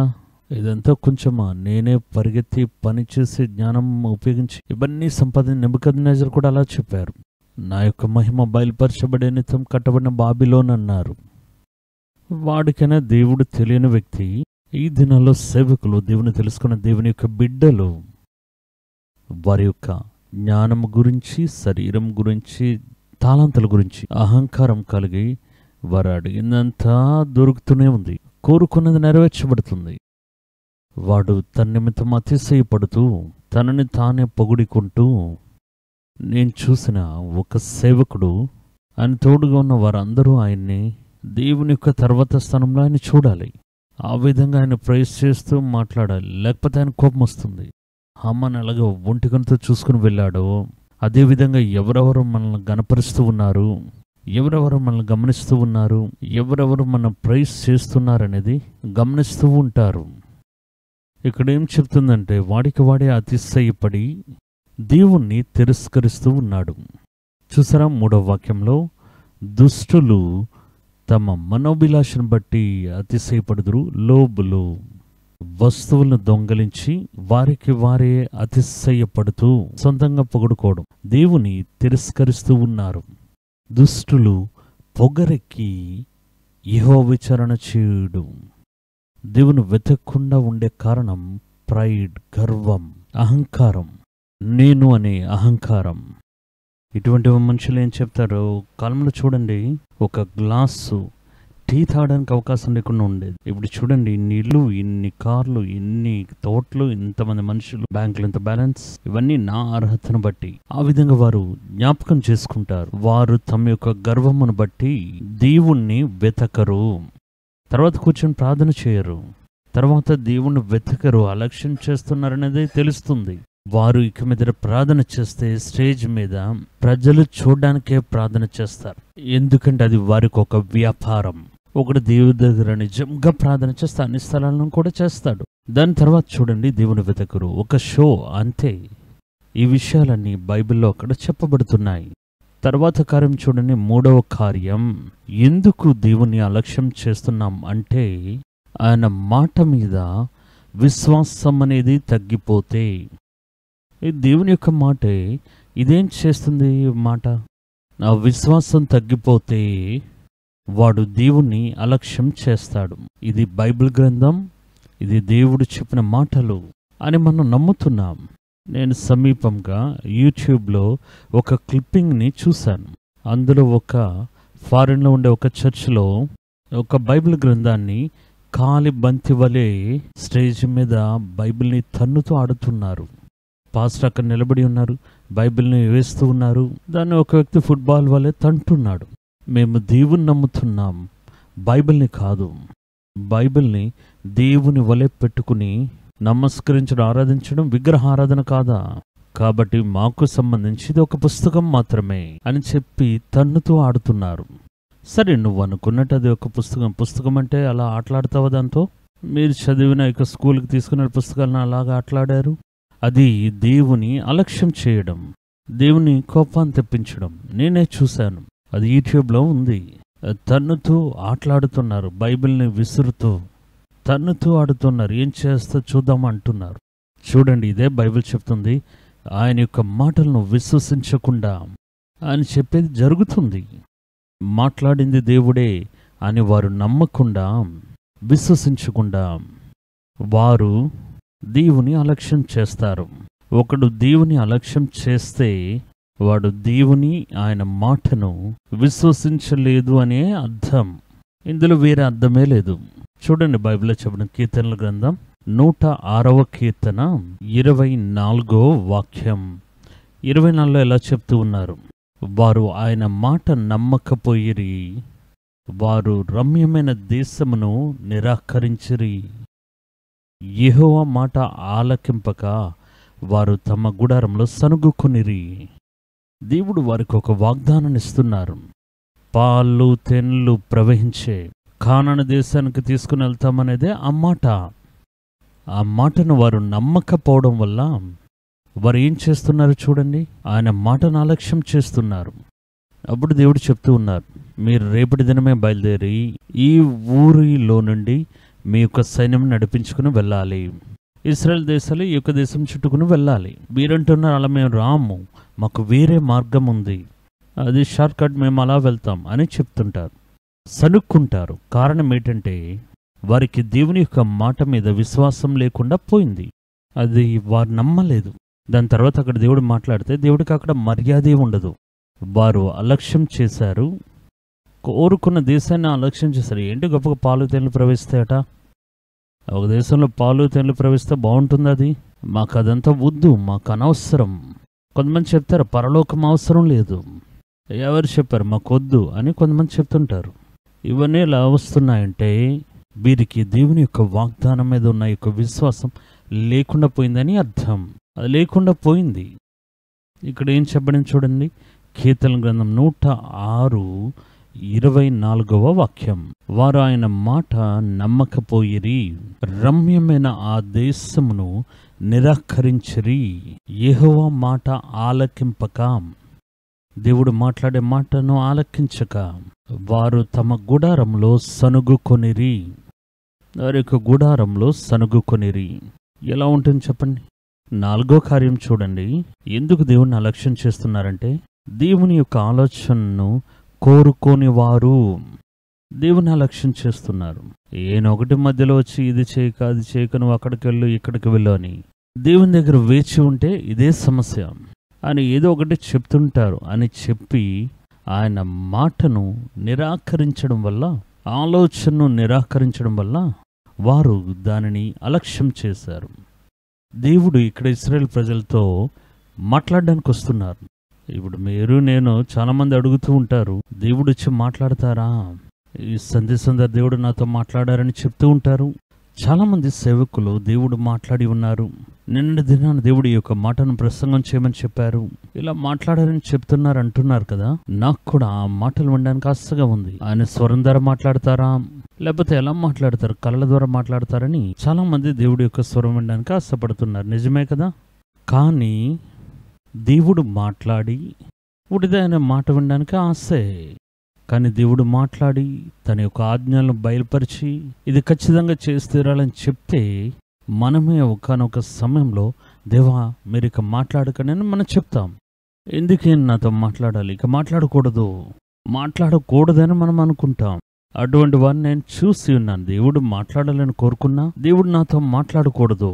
ఇటువంటి మనుషులు ఉన్నారని మీరు చెప్తున్నారా అని అడుగుతారు. కానీ వాక్యం ఏం చెప్తుందంటే, మోషే దగ్గర ఇశ్రాయేలు ప్రజలతోనూ పర్వతముల మీద సీనాయి కొండ మీద నుండి దేవుని యొక్క స్వరం వినిపిస్తుంది. అప్పుడు ప్రజలేం చెప్తున్నారంటే, మోషే దగ్గర మాట్లాడండి, దేవుడు మాతో మాట్లాడకుండా ఉండను గాక, మీరు మాతో మాట్లాడకండి, మోషే వచ్చి మాట్లాడని అని చెప్తున్నారు. అప్పుడు దేవుడు వారిని మోషేని కొండపైకి రమ్మని చెప్పి, నా మాట విననని చెప్పారు కదా, మాట్లాడకూడదని చెప్పారు కదా, ఈ కొండ వైపు ఎవ్వరు రాకూడదు, కొండ దిగువ భాగం వరకు ఎవరు రాకూడదు, ఆ ఆజ్ఞను మీరిన వాడు రాళ్లతో కొట్టి చంపబడాలి అని దేవుడు ఒక ఆజ్ఞనిచ్చి మోషేతో మాట్లాడుతున్నారు. దేవుడు మాట్లాడకూడదు అని చెప్పిన వారు కొంతమందికి వారి యొక్క పాపం బహిరంగం అవ్వకుండానట్లుగా దేవుని దగ్గరికి రావాలని కోరు అని వాక్యం చెప్తుంది. ఎక్కడ వెళ్తే మన పాపాన్ని చెప్పేస్తారో ఆ భయం కొంతమందికి ఉంటుంది. ఇంకా కొంతమందికి దేవుడు ఏదైనా ఆజ్ఞ ఇచ్చి ఇది చేయమని చెప్తారేమో, లేకపోతే ఏదో ఒక తప్పును కనిపెట్టి దానికి బదులు మాట్లాడకుండా ఉండని, దేవుడు నాతో మాట్లాడవద్దు, మనం వెళ్ళి వేచి ఉండి ప్రార్థన చేస్తే అది ఏదైనా మాట్లాడతారేమో, వెళ్దాం ప్రార్థన చేద్దాం అలా లేచి వచ్చేద్దాము అని దేవుడి యొక్క మాటను అలక్ష్యం చేస్తున్న సేవకుల్ని నేను చూసి నాకు తెలుసు. వారి యొక్క అంతరంగంలో పాపముంది. పాపం అనే అంధకారం చేత పట్టబడిన వాడు ఎవడు వెలుగులోకి రాలేడని వాక్యం చెప్తుంది. తన పాపం బహిరంగం అవ్వకుండానట్లు. అప్పుడు దేవా మీరు మాతో మాట్లాడకండి, మోషే మాట్లాడనివ్వండి, ఒక మనుషుడు మాట్లాడవచ్చు, మీరు నాతో మాట్లాడకండి అని చెప్పి దేవుడి యొక్క మాటను అలక్ష్యం చేసిన ఒక గుంపు. అదే దేవుడి యొక్క వాక్యం చెప్తుంది. దేవుడి యొక్క ఆలోచనను కోరుకోని వారు. దేవుడు చెప్పేది ఎవరైనా కోరుకోకుండా ఉంటారా? కానీ దేవునితో సవాసం కలిగి ఉండేటప్పుడు కొన్ని సందర్భాలు ఆయన కఠినంగా ఏదైనా చెప్తారేమో అని భయపడి దేవుడు మాట్లాడకూడదు అని భయపడే మనుషులను నేను చూసి ఉన్నాను. సామెతల గ్రంథం 1వ అధ్యాయం 30వ వాక్యంలో ఈ విధంగా చెప్పబడింది చూడండి. జ్ఞానము వారికి అసహ్యమాయను. వారికి చదివితే జ్ఞానం వస్తుందనే విషయం తెలుసు, దేవుని దగ్గర వేచి ఉంటే జ్ఞానం వస్తుందని తెలుసు, కానీ వారి జ్ఞానం అసహించుకుంటున్నారు. ఎందుకు ఈ జ్ఞానం? ఇక అది చేయకూడదు ఇది చేయకూడదు అని చెప్తే మేము వాటిని చూడకుండా వెళ్ళిపోతామే, వాటిని ముట్టకుండా పోతామే, జ్ఞానం లేకుండా ఉండడం మంచిది అని అనుకుని వారు జ్ఞానమును అసహించుకుంటున్నారు. యెహోవాయందు భయభక్తులు కలిగి ఉండటం వారికి ఇష్టము లేకపోయెను. నా ఆలోచన విననొల్లకపోయిరి. దేవుడి యొక్క ఆలోచనలు మాకొద్దు, మా ఆలోచనలు దానికంటే గొప్పవి. మేము ఎంత మటుకు చేయాలి, ఎంత మటుకు వెళ్ళాలి, మా యొక్క శక్తి ఏంటి, బలమేంటి, దానికి అనుగుణంగా ఆలోచించడం అనే విషయాలు మాకు తెలుసు. ఆయన యొక్క స్థితిలో ఆలోచిస్తారు, అది మాకు సరిపోదు. దేవుడు వస్తే మమ్మల్ని ఆశీర్వదించాలని మాట్లాడితే మాట్లాడమనండి, నిన్ను ఈ విధంగా హెచ్చిస్తాను, మహింపరుస్తాను, పర్వతం మీద నాటుతాను, ఇలా మాట్లాడితే గంటల సమయం కూర్చుని వింటాం. కానీ దేవుడు ఒకరిని చూసి వాడిలో పాపాన్ని హెచ్చరించినట్లయితే, వాడిని మార్చాలని కోరుకుంటే, ఒకడికి ఆలోచన ఇవ్వాలని కోరుకుంటే, దేవా మీరు మా దగ్గర మాట్లాడవద్దు అని ఇశ్రాయేలు ప్రజల్లాగా పారిపోతారు. అదే చెప్తున్న ఆలోచన విననొల్లకపోయేరి. ఎటువంటి పరిస్థితితో చూడండి, నేను హెచ్చరించడం, నేను తిడుతున్నానని వారు నిర్లక్ష్యం చేస్తున్నారు. దేవుడి యొక్క శిక్షను అలక్ష్యం చేసిన వారు వాక్యం అలానే చెప్తుంది. దేవుడు శిక్షించేటప్పుడు, దేవుడు మనం పిలిచి హెచ్చరించేటప్పుడు, దండించేటప్పుడు దాన్ని తక్కువగా అంచనా వేయక అని వాక్యం చెప్తుంది. దేవుని యొక్క శిక్షను అల్పంగా ఇచ్చిన వారు వేశ్య బిడ్డలుగా మారిపోతారట. వాక్యంలో రాయబడింది, తండ్రి శిక్షించని పుత్రులున్నారా, తండ్రి హెచ్చరించిన బిడ్డలు ఉన్నారా? అలా హెచ్చరించకుండా ఉంటే వారు వేశ్య యొక్క బిడ్డలుగా మారిపోతారు. కాబట్టి దేవుడి యొక్క శిక్షను అసహించుకుని నిర్లక్ష్యం చేసి అలక్ష్యం చేసి దేవుడి దగ్గరికి వెళ్తే తిడతారు, వెళ్తేనే కదా తిడతారు అని అలక్ష్యం చేసి, అది ఎంత పెద్ద భయంకరమాది నేను ఇక మీదట చెప్తాను మీకు. అలక్ష్యం చేయడం వాక్యం విధంగా సెలవిస్తుంది. దేవుని యొక్క ఆలోచనను కోరుకొని వారు, దేవుని యొక్క ఆలోచన కంటే వారి యొక్క ఆలోచన, వారితో పాటు ఉన్నవారి ఆలోచన గొప్పది అని అనుకునేవారు దేవుడి యొక్క ఆలోచనను అలక్ష్యం చేస్తారు. ఇవన్నీ ఆ కాలంలో సాధ్యమేనా అని దేవుని యొక్క ఆలోచనను అలక్ష్యం చేస్తారు. కానీ నిజమైన దేవుని యొక్క బిడ్డలు దేవుని యొక్క ఆజ్ఞలో పూర్తిగా లోబడతారు. తర్వాత కార్యం చూడండి, 5వ కార్యం. ఒకడు లోకానుసారమైన కార్యాలకు పరిచర్య చేస్తే వాడు దేవుణ్ణి అలక్ష్యం చేస్తాడు. తనకు తెలియకుండానే అలక్ష్యం చేస్తాడు. ఎందుకంటే ఇది ఒక యూనివర్సల్ ట్రూత్ అని చెప్తున్నాను చూడండి. మారని ఒక విధి. లోకంలో ఉండే కార్యాలకు అలాగే దేవునికి పరిచర్య చేయడానికి ఎవరికీ సాధ్యం కాదని అది మారని ఒక నిజం. ఎందుకు ఇది మారని నిజం అని చెప్తున్నామంటే, మారని నిజం అంటే మీకు తెలుసా, సూర్యుడు తూర్పున ఉదయిస్తాడంటే అది మారని నిజం. సూర్యుడు భూమి సృష్టించబడిన దినం మొదలుకొని అది అదే విధంగా తూర్పును మాత్రమే ఉదయిస్తుంది, పడమటన అస్తమిస్తుందని అది మారని నిజం. అదే విధంగా ఇది ఒక మారని నిజం. ఇది ఈ విధంగా మారని నిజం అని చెప్తున్నారంటే ఈ నిజాన్ని చెప్పిన వారు యేసుక్రీస్తు. యేసుక్రీస్తు మారనివారు. ఆయన విధి విధానాలు మారనివి. అప్పుడు ఆయన ఏం చెప్తున్నారు అంటే, ఒకడు లోకానుసారమైన కార్యాలకు పరిచర్య చేస్తే వాడు దేవుని అలక్ష్యం చేస్తాడు. లోకంలో ఉండే కార్యాలకు దేవునికి పరిచర్య చేయడం అనేది ఎవరికీ సాధ్యం కాదు అనే మాట యేసయ్య చెప్పి ఉన్నారు. మత్తయి సువార్త 6వ అధ్యాయం 24వ వాక్యంలో, ఎవడును 2 యజమానులకు దాసుడుగా నుండనేరడు. అతడు ఒకని ద్వేషించి ఒకని ప్రేమించును, లేదా ఒకని పక్షముగా నుండి ఒకని తృణీకరించును. అదేవిధంగా దేవునికి లోకానుసారమైన కార్యాలకి పరిచర్య చేయడం మీకు సాధ్యం కానిది. కొంతమంది చెప్తుంటారు, మాకేటండి బోల్డంత డబ్బులున్నాయి, వసతులున్నాయి, అన్నీ ఉన్నాయి, లోకానుసారమైన కార్యాలుగా పరిచర్య చేస్తున్నాం, లోకంలో ఆస్తులు సంపాదించాలని పరిగెత్తున్నా, కానీ అదే సమయంలో కానుకిస్తున్నా, సంఘానికి వస్తున్నా, కొన్ని సందర్భాలు చూడండి ప్రసంగం కూడా నేను చేస్తున్నా. శుభ శుక్రవారంలో చూడండి 7 మాటలు 1 మాట నేనే ప్రసంగిస్తున్నా, సంఘంలో నేనే ముఖ్యమైన మనిషిని, రెండిటికి పని చేస్తున్నా అని మీరు చెప్పవచ్చు. కానీ యేసు చెప్పిన విధి కొంతమంది చేయగలరని కాదు, ఏ ఒక్కరూ చేయలేరు అనేది యేసు చెప్పిన మాట. ఎవ్వరికీ సాధ్యం కదా. అది ఎలా సాధ్యం?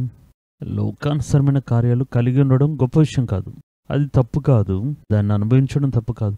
కానీ దానికి పని చేస్తున్నాడు చూడండి, దానికి మొదటి స్థానం ఇచ్చి, దాని ముఖ్యత్వం ఇచ్చి, దానికి ఒక పనివాళ్ళ ఉండి దాని గురించి కుక్కలా పరిగెత్తున్నాడు చూడండి, వాడు దేవుని ప్రియపరచడం సాధ్యం కాదు. అది ఎవరికి సాధ్యం కాదని దేవుడు రాసి ఉన్నారు. ఒకరిని పక్షముగా నుండి, లోకానుసరమైన కార్యాల పక్షముగా ఉండి ఇంకొక దాన్ని తృణీకరిస్తాడు. అప్పుడు ఒకడు దేవుణ్ణి పట్టుకుని ఉంటే లోకానుసరమైన కార్యాలను అలక్ష్యం చేస్తాడు. లోకానుసరమైన కార్యాలకు ముఖ్యత్వం ఇవ్వడు, అలక్ష్యం చేస్తాడు. దాన్ని పెట్టుకుని దేవుడికి ఎంత ముఖ్యత్వం ఇస్తున్నాడు అనేది మనం చూడవచ్చు. కొన్ని సందర్భాల్లో దేవుడు కార్యం నిమిత్తం చెప్తే, లోకానుసరమైన కార్యాల నిమిత్తం కొంతమంది దేవుడి యొక్క కార్యాలను వెనుకకు తోసి రెండో విషయంగా దాన్ని పెట్టి వారు ఆ విషయం గురించి పరిగెత్తూనే ఉంటారు. సమయం దొరికేటప్పుడు దేవుడి యొక్క విషయంలో వారు దృష్టి ఉంచుతారు. వాక్యం చెప్తుందంటే 2 యజమానులకి పని చేయడానికి ఏ ఒక్కరికి సాధ్యం కాదు. అదేవిధంగా లోకానుసరమైన కార్యాల నిమిత్తం అలాగే దేవునికి పరిచర్య చేయడం మీకు సాధ్యం కాని పని. లోకానుసరమైన కార్యాలు మీరు పట్టుకుని ఉంటే దేవుణ్ణి మీరు అలక్ష్యం చేస్తారు అని యేసు చెప్పి ఉన్నారు. లూకా సువార్తలో 16వ అధ్యాయంలో 13వ వాక్యంలో ఇదే కార్యాన్ని చెప్తూ ఉన్నారు చూడండి. ఏ సేవకుడును 2 యజమానులను సేవింపలేడు. వాడు ఒకరిని ద్వేషించి ఒకరిని ప్రేమించును, లేక ఒకరిని అనుసరించి ఒకరిని తృణీకరించును. ఎవరా 2 యజమానులు? ఒకటి లోకానుసరమైన కార్యం, రెండవది దేవుడు. దేవునికి లోకానుసరమైన కార్యాలకు పరిచర్య చేయడం మీకు సాధ్యం కాదని చెప్పారు. ఇవన్నీ తర్వాత చూడండి, ఇవన్నీ ఉపదేశమును ధనాపేక్ష గల పరిసయ్యులు విని ఆయనను అపహసించుచుండగా, చూసారా, ఇదే అలక్ష్యం. ఆయన అలా మాట్లాడగానే నవ్వడం మొదలుపెట్టారు. చూడండి, ఒకడు ఆ విధంగా పరిచర్య చేయలేడట, జ్ఞానం వచ్చేసాడు చెప్పడానికి అని చెప్పి హేళన చేశారు. ఆయన హేళన చేయడానికి గల కారణం ఏంటో తెలుసా? వాక్యం చెప్తుంది, ధనాపేక్ష గలవారుగా ఈ కార్యాలు చేయడానికి. అప్పుడు వాళ్ళ ధనాపేక్ష ఉంది, వస్తువులకి పరిచర్య చేస్తున్నాడు. దేవుడు మాట్లాడిన మాటను అలక్ష్యం చేస్తున్నాడు. ఆ స్థలంలో ఆయన చెప్పిన మాటలు అలా నెరవేర్చబడ్డం చూస్తున్నాం. ఆయన మాట్లాడి ముగించబడగానే అది నెరవేర్చబడ్డం చూస్తున్నాం. ధనాపేక్ష గలవారు దేవుని అలక్ష్యం చేయడం చూస్తున్నాం. దేవుని యొక్క మాటను హేళన చేయడం చూస్తున్నాం. ఆయన చూసి హేళన చేశారు. అలాగే రాయబడింది లూకా 16:14. ధనాపేక్ష గల పరిసయ్యులు ఈ మాటలని విని ఆయనను అపహసించుండగా.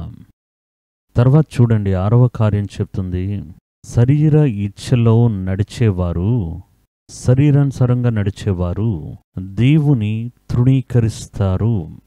ఒకడు శరీర కార్యాలకు ప్రాధాన్యత ఇచ్చి శరీరం యొక్క ఆశలు ఇచ్ఛల్లో నడుస్తూ ఉంటే వాడు తనకి తెలియకుండానే దేవుని యొక్క కార్యంలో అలక్ష్యంగా ఉంటాడు. ఈ విషయం బయటికి కనిపిస్తుంది.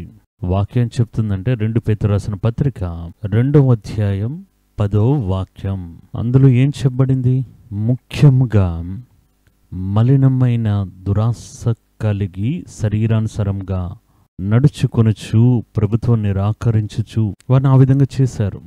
ఎవరు దైవత్వాన్ని అలక్ష్యం చేశారు?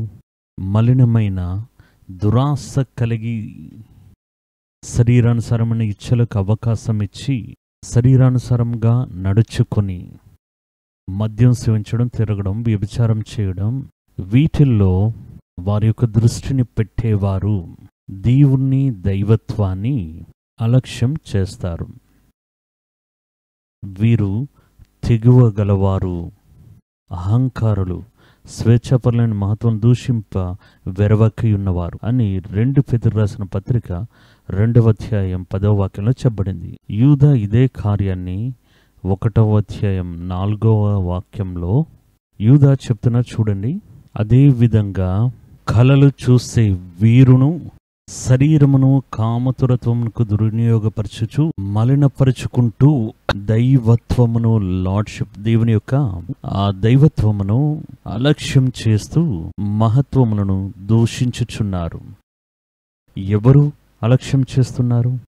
శరీరంలో మలినకరమైన పాపములకు, ఈచ్ఛలకు, వ్యభిచారానికి అవకాశం ఇస్తున్నవాడు. బహిరంగంగా వాడు చేసే పాపం వాడికి తెలియదు, కానీ దాని యొక్క ఫలితం బహిరంగంగా తెలుస్తుంది. వాడు దేవుని అలక్ష్యం చేస్తాడు. రెండవది, దేవుని యొక్క మహత్వమును పరిహసించి దూషిస్తాడు. ఇదో కానవాలని వాక్యం చెప్తుంది. దేవుని అలక్ష్యం చేసేవారు, ఈ అలక్ష్యం అనే పెద్ద పాపాన్ని చేసేవారు, వారికి ఒక ఆనవాలని కొన్ని ఆనవాళ్ళు ఉన్నాయి. కొన్ని సందర్భాలు అలక్ష్యం చేసేవారిని చూస్తే బాగానే తెలుస్తుంది. వాడి యొక్క హృదయం యొక్క పరిపూర్ణతను బట్టే బయట కార్యాలు తెలుస్తుంటాయి. నోరు అదే విధంగా మాట్లాడుతుంది. కొంతమంది బైబిల్ పెట్టుకుని అలాగా కాలేజీకి ఏదో నోట్ పుస్తకం తీసుకుని వచ్చిన అది చేతులు పెట్టుకుని తిప్పుతూ ఉంటారు. బైబిల్ నన్ను పక్కన పడివేసి కాలు పైకెత్తి టీపాయ్ మీద పెట్టి అలా కూర్చుంటారు. బైబిల్ని అయితే ఒక మూలకి విసిరేసి ఉంటారు. వీటన్నిటి వలన అని చెప్తే మీ మనసులో బైబిల్కి మీరు ఏ స్థానం ఇస్తూ ఉన్నారో, బైబిల్కి ఎంత ముఖ్యత్వాన్ని ఇస్తున్నారో అది మీ చిన్న చిన్న నడవడికలో కూడా అది మిమ్మల్ని చూపిస్తుంది. అప్పుడు నేను ఇంతకు ముందే చెప్పినట్టు కొన్ని ఆనవాళ్ళు చూస్తే అర్థమవుతుంది. దేవుడి యొక్క కార్యంలో ఒక అలసత్వం, చర్చికి వెళ్తే అక్కడ అలక్ష్యం, ప్రసంగం చేయడంలో అలక్ష్యం. నాకైతే ఒక దైవజనుడు తెలుసు. నేను ఇంతకు ముందే చెప్పినట్టు దేవుడి గురించి ప్రయాసపడి పని చేసి పరిచర్య చేసి అనేక గంటలు ప్రార్థన చేసి మంచి స్థితికి రాగానే దాని తర్వాత ప్రార్థన తగ్గిపోయింది. ఒక స్థలానికి దేవుడి యొక్క సందేశాన్ని ఇవ్వడానికి వెళ్ళాలి అంటే వెంటనే ఏం చేస్తారంటే కొంత సమయం అలా కూర్చొని ఉంటారు. అకస్మాత్తుగా ముఖాన్ని కడుక్కుని వెళ్ళి స్టేజ్ మీద ఎక్కి నిలబడతారు. కారణం ఏంటంటే అలక్ష్యం. నేను ఈ విషయాలు మీరు తెలుసుకోవడానికి చెప్తూ ఉన్నాను. నన్ను హెచ్చించుకోవడానికో గొప్పగా చెప్పడానికో కాదు. నేను ఎన్నో స్థలాల్లో, వేల సంఖ్య స్థలాల్లో, అనేక విధాలైన సంఘాల్లో, చర్చిల్లో ప్రసంగం చేయడానికి దేవుడి యొక్క కృపను పొందుకున్నాను అనేక స్థలాలు. కానీ ఈరోజు ఇప్పుడు మీ ముందు వచ్చి ప్రసంగం చేయడానికి ముందుగా నేను అనేక గంటలు దేవుడి యొక్క సన్నిధానంలో వేచి ఉండి ప్రార్థన చేసి ఒక సందేశాన్ని సిద్ధపరచుకుని, దేవా ఇది మీరు మాట్లాడాలి, నా మాటలు ఎవరు వినబోతున్నారు, నా మూలంగా మీరు మాట్లాడని చెప్పి వేచి ఉంటాను. అలాగే నాకు మాట్లాడడం తెలియదు ఇలా చెప్పి సమర్పించుకుని దాని తర్వాత వేచి ఉండి ప్రార్థన చేసి దేవుని యొక్క వాక్యం చెప్పడం అనేది అన్ని స్థలాల్లో అలవాటుగా పెట్టుకున్నాను. అధికముగా 2.5 లక్షల ప్రజల మధ్యలో కూడా ప్రసంగం చేసి ఉన్నా. తక్కువగా నలుగురుగా ఉన్న గుంపులో కూడా మాట్లాడి ఉన్నా. కానీ రెండిట్లో నన్ను ఒకే విధంగా నేను ఆయత్తపరుచుకున్నాను. కారణం ఏంటో నాకు తెలుసు. ఇది దేవుని వలన కలిగింది, దేవుడే మాట్లాడాలని తెలుసు. మనం ఎందుకు అలక్ష్యం చేస్తున్నాం? మనకు చూస్తేనే అర్థమవుతుంది. ఒక పరిచర్య చేయాలంటే అలక్ష్యం. దానికి ప్రార్థన లేదు, ఆయత్తం లేదు. పరిచర్య కదా చేసేద్దాం, ప్రసంగం కదా చేసేద్దాం, ప్రార్థన నడిపించేద్దాం అని వెళ్తుంటారు. అది ఎందువల్ల వస్తుందంటే, మొదట దేవుని నమ్ముతున్నారు, ఇప్పుడు వారినే నమ్ముతూ ఉన్నారు. నేను ఎక్కని స్టేజా, నేను చూడని కూటమా, నేను చేయని పరిచర్య, అవన్నీ చేసేద్దాం అని కొంతమందిని చూస్తే విశ్రాంతి తీసుకోకుండా తిరుగుతూ ఉండడం చూస్తుంటాం. నేను ఆలోచిస్తాను, వీరు ప్రార్థన చేయడానికి ఎప్పుడు సమయం దొరుకుతుందని. ఎప్పుడు వారు సిద్ధపరచుకుంటారు, ఎప్పుడు దేవుడి యొక్క పాద సన్నిధిలో వేచి ఉంటారు. మనం ఈ విధంగా చేయలేకపోతున్నామే. మనం ఒక స్థలంలో కూటం జరిగితే ఆ కూటాన్ని ముగించి ఇంకో కూటాన్ని వెళ్ళడానికి మనకు అనేక దినాలు అవుతున్నాయా అని ఆలోచిస్తుంటాను. వాక్యం ఇక్కడ ఏం చెప్తుందంటే, అటువంటి వారి యొక్క ఆనవాళ్ళు దేవుణ్ణి అలక్ష్యం చేయడం, వారిని వారు నమ్ముకోవడం.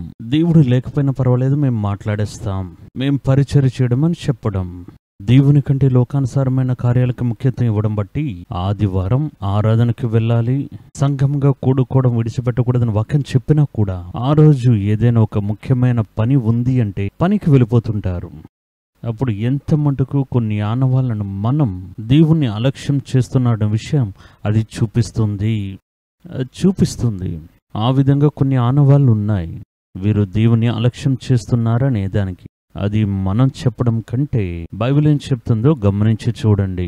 దేవుని అలక్ష్యం చేసే వారి యొక్క ఆనవాళ్ళు, వారికి వారే గర్వంగా మాట్లాడుతుంటారు. అది చూస్తేనే మీకు అర్థమవుతుంది. మమ్మల్ని దాటి ఏమీ లేదు అని ఒకరు తన గురించి తానే గర్వంగా మాట్లాడితే వాడు నిశ్చయంగా దేవుని అలక్ష్యం చేసేవాడు. కీర్తనల గ్రంథం 10వ కీర్తన 3లో చెప్పబడింది, దుష్టులు తమ మనోభిలాషను బట్టి అతిశయపడుదురులు, లోబులు యెహోవాను తిరస్కరింతురు. వారికి వారే ప్రైజ్ చేసుకుని, అలాగైతే ఎవడైతే తను గొప్పగా మాట్లాడుకుంటూ ఉంటాడో, మీరు వారిని బాగా గమనించి చూడండి, వాడు దేవుని అలక్ష్యం చేస్తాడు. దేవునికి ముఖ్యత్వం ఇచ్చేవారు ఒక పెద్ద కార్యాన్ని సాధించిన, ఇది దేవుని వలన కలిగినది, ఇది దేవుని వలన కలిగింది, ఇది మేము అల్పులమైన మనుషులము. అపోస్తలులు ఆ విధంగా చెప్పేవారు. నేను ఇంత చేసి అందులో అతిశయించడానికి నాకు అందులో ఏ పాలు లేదే. మేము అల్పులమైన మనుషులము, మా బాధ్యత మాత్రం నెరవేర్చామంటారు. కానీ ఇతరులను చూడండి, మేము వెళ్ళాం, నిలబడ్డాం, సాధించాం, ఇచ్చేసాం, వచ్చేసామని రహస్యంగా వారిని వారు పొగుడుకునేవారు ఉంటారు. వారు మనుషుల మూలంగా పొగడబడాలని కోరుకునేవారు కూడా ఉన్నారు. అది ఒక సూచన అని కీర్తనల గ్రంథం 10వ కీర్తన 3వ వాక్యంలో చెప్పబడింది. వారు తమ గురించి తామే పొగడుకునేవారు, అభిలేషించేవారు. చూడండి, సౌలు అనే ఒక మనుష్యుడు. ఆ సౌలు వచ్చి ఏం చేశాడంటే, సాధారణంగా ఇంట్లో ఉంటున్నాడు. ఇంటిలో ఉన్న కొన్ని గాడిదలు కనిపించకుండా పోతున్నాయి. తన తండ్రి పిలిచి ఆ గాడిదలను ఎలాగైనా కనిపెట్టని చెప్పి సౌలుని తన తోటి పని వారిని పంపిస్తూ ఉంటుండగా వీరు ఎక్కడెక్కడో తిరిగి చివరిగా సమూయేలు దగ్గరకు వచ్చేటప్పుడు దేవుడు అంతకుముందే సమూయేలు దగ్గర మాట్లాడి, రేపటి దినాన ఈ సమయం ఒకడు గాడిదలు కనిపించట్లేదని వస్తాడు, వాడిని నేను ఇశ్రాయేలుకి రాజుగా అభిషేకించబోతున్నా, నీవు వాడిని అభిషేకించి రాజుగా ఏర్పరచు అని చెప్పారు. వెంటనే ఆ వ్యక్తిని పిలిచి రాజుగా ఏర్పరుస్తూ ఉన్నారు. ఇవన్నీ మీరు సమూయేలు గ్రంథంలో చదివి ఉంటారు. వెన్నవాడు చెప్తున్నాడు, ఇంత పెద్ద ఇశ్రాయేలుని విచారించడానికి నేను నా తండ్రి కుటుంబం వారు ఏమాత్రం ఇంత గొప్ప ఇశ్రాయేలు మేము ఏ విధంగా నడిపించగలం? కానీ దేవుడే వాడిని నిలబెట్టారు, ఏర్పరిచారు. ప్రజలు వాడికి విధేయత చూపించారు. యుద్ధానికి వెళ్తే అప్పటి వరకు యుద్ధానికి వెళ్ళిందే లేదు. సాధారణమైన కుటుంబానికి చెందినవారు. యుద్ధానికి వెళ్ళాడు. దేవుడు వాడి తోడుగా ఉండడం బట్టి జయం పొందుకుంటున్నాడు, గెలుస్తూ ఉన్నాడు. అనేక దేశాలను లోబర్చుకున్నాడు. అనేక దేశంలో శత్రువులను పారద్రోలాడు, జయించాడు. మనుషులు, సైన్యం, బాణములు అంత గుంపు. ఇప్పుడు రాజు అయిపోయాడు. ఇప్పుడు చూడండి, ఈ రాజు అవ్వగానే వీడిని పిలిచి దేవుడి యొక్క ప్రణాళికను చెప్పి వీడిని అభిషేకించిన సమూయేలుని మొదట లక్ష్యం చేస్తున్నాడు. అప్పుడు వారు ఒక యుద్ధానికి బయలుదేరి వెళ్ళేటప్పుడు దేవుడు ఈ విధంగా చెప్పారు, మీరు ఆ దేశం మీదకి వెళ్ళేటప్పుడు, ఆ దేశాన్ని మీరు పట్టుకునేటప్పుడు అందులో ఒక్కని కూడా మిగులుగా ఉంచకుండా పశువులు, గొర్రెలు అన్నిటినీ సంహరించి తీరాలి. ఎందుకంటే వారు శపించబడిన కూటం, అందులో ఏ ఒక్కటి మిగులుగా ఉంచకూడదు. అలా అని దేవుడు చెప్పి పంపిస్తున్నారు. ఆ సంఘటన 1 సమూయేలు గ్రంథం 15వ అధ్యాయంలో రాయబడి ఉంది. అందులో 1వ వాక్యాన్ని చదువుతాను. తరువాత సమూయేలు సౌలును చూసి, ఇశ్రాయేలుకు తన జనుల మీద నిన్ను రాజుగా అభిషేకించుటకై నన్ను పంపెను. ఇప్పుడు యెహోవా మాట వినుము. సైన్యములకు అధిపతియగు యెహోవా సెలవిచ్చినదేమనగా, అమలేకులు ఇశ్రాయేలుకు చేసినది నాకు జ్ఞాపకమే. వారు ఐగుప్తులో నుండి రాగానే అమలేకులు వారికి విరోధులై మార్గమందు వారి మీదకు వచ్చారు గదా. కాబట్టి నీవు పోయి కనికరింపక అమలేకుల హతం చేయొచ్చు. పురుషులనేమి, స్త్రీలనేమి, బాలుడినేమి, పసిపిల్లనేమి, యుద్ధులనేమి, గొర్రెలనేమి, ఒంటెలనేమి, ఘాతములను హతం చేయాలి. అమలేకుల మీద యుద్ధం చేయి దేవుడు చెప్తున్నా. వారిని ఎవరిని వదిలిపెట్టక. అదేవిధంగా సౌలు కూడా బయలుదేరి వెళ్తున్నాడు, యుద్ధాన్ని చేస్తున్నాడు, అందరినీ చంపివేస్తున్నారు. కానీ విలువ కలిగిన ఆ పశు సంపదను చూసినప్పుడు, వీటిని తన నిమిత్తం భద్రంగా ఉంచండి, ఇవన్నీ మంచి పశు సంపద, చాలా విలువ ఎక్కువ వీటికి, బాషాన్లో ఉన్న పొట్టేళ్ల వంటివి, కాబట్టి వీటిని దాచి ఉంచండి అని దాచి ఉంచుతున్నారు. దేవుడు చెప్పింది గొర్రెలు, పశువులు దేన్ని వదిలిపెట్టకూడదు. అన్నిటి మీద శాపముంది. ఆ శాపాన్ని నువ్వు దేశం మీదకి తీసుకుని రాకూడదు అని దేవుడు వారికి హెచ్చరిస్తూ చెప్తున్నారు. దీన్ని తన యొక్క సేవకులకు చెప్పి, వీటన్నిటిని తీసుకుని మనకి దాచిపెట్టండి, పశువులను, ఎద్దులను చంపవద్దు, మనుషులు మాత్రం చంపవద్దు అని చెప్పి వారిని సంహరించి ఆ పశువులను భద్రపరుస్తూ ఉన్నారు. తరువాత వాడు అమలేకుల మీద జయం పొందుకోగానే తర్వాత వాడు చేసిన కార్యం చూడండి. ఒక్కొక్క స్థలంలో, వారు వెళ్ళే ఒక్కొక్క స్థలంలో తన యొక్క పేరుకు ఖ్యాతి రావడానికి ఒక ధూపమును, ఒక పెద్ద స్తంభాన్ని నెలకొల్పుతున్నాడు. స్తూపం అని చెప్తాం కదా, మనం భారతదేశంలో చూస్తే సారనాథ్ ఉంది, అశోక స్తూపం ఉంది, ఇలా పెద్ద పెద్దవి ఇటువంటివి కట్టి తన ఖ్యాతి వచ్చే విధంగా సౌలు జయించాడని చెప్పి జయ స్తూపాల్ని నాటుతున్నాడు. చివరికి వెళ్ళి దేవుడు మనకి జయాన్ని ఇచ్చారు, సర్వాంగ దహన బలిని చెల్లిద్దాం అని చెప్పి వారు వెళ్ళి అక్కడ కూర్చుని అందరినీ పిలిచి ఆయనే దహన బలిని చెల్లిస్తున్నాడు. సమూయేలుకైతే ఆహ్వానం ఇస్తూ ఉన్నాడు, మీరు రండని. సమూయేలు రావడానికి ఆలస్యమయ్యేటప్పుడు ఆయన సమూయేలు వచ్చి ఏం చేయబోతున్నాడు, నేనే దాన్ని చేసివేస్తానని చెప్పి యాజకుడు తప్పించి, ఒక దీర్ఘదర్శి తప్పించి చెయ్యకూడనటువంటి ఒక కార్యాన్ని ఒక రాజు తన యొక్క అధికారం నిమిత్తం ఆ యాజకుడు చేయాల్సిన పని తాను చేస్తున్నాడు. వేచి ఉండలేకపోయాడు, బలిస్తున్నాడు. ఎందుకంటే దానికన్నా ముందుగా సౌలును చూసి, ఆయన ప్రవచించడం చూసి ప్రజలు సౌలు కూడా దీర్ఘదర్శులు ఒక్కడో అని ఒక సామెత చెప్పడం ఆరంభించారు. అప్పుడు మనసులో అది నాటుకొని పోయింది. సమూయేలులాగే నేను కూడా ఒక ప్రవక్తను. ఆయనేంటి గొప్ప ప్రవక్త, ఆయనకు చెప్పాం, రావాల్సిన సమయంలో రాలేదు, మనమే ఇప్పుడు ఆ యొక్క బలిని చెల్లిద్దాం అని చెప్పి ఆ యొక్క బలిని ఇస్తూ ఉన్నాడు. ఆ బలి అర్పించి ముగించబడగానే తర్వాత కొంత సమయంలో సమూయేలు అక్కడికి వస్తున్నాడు.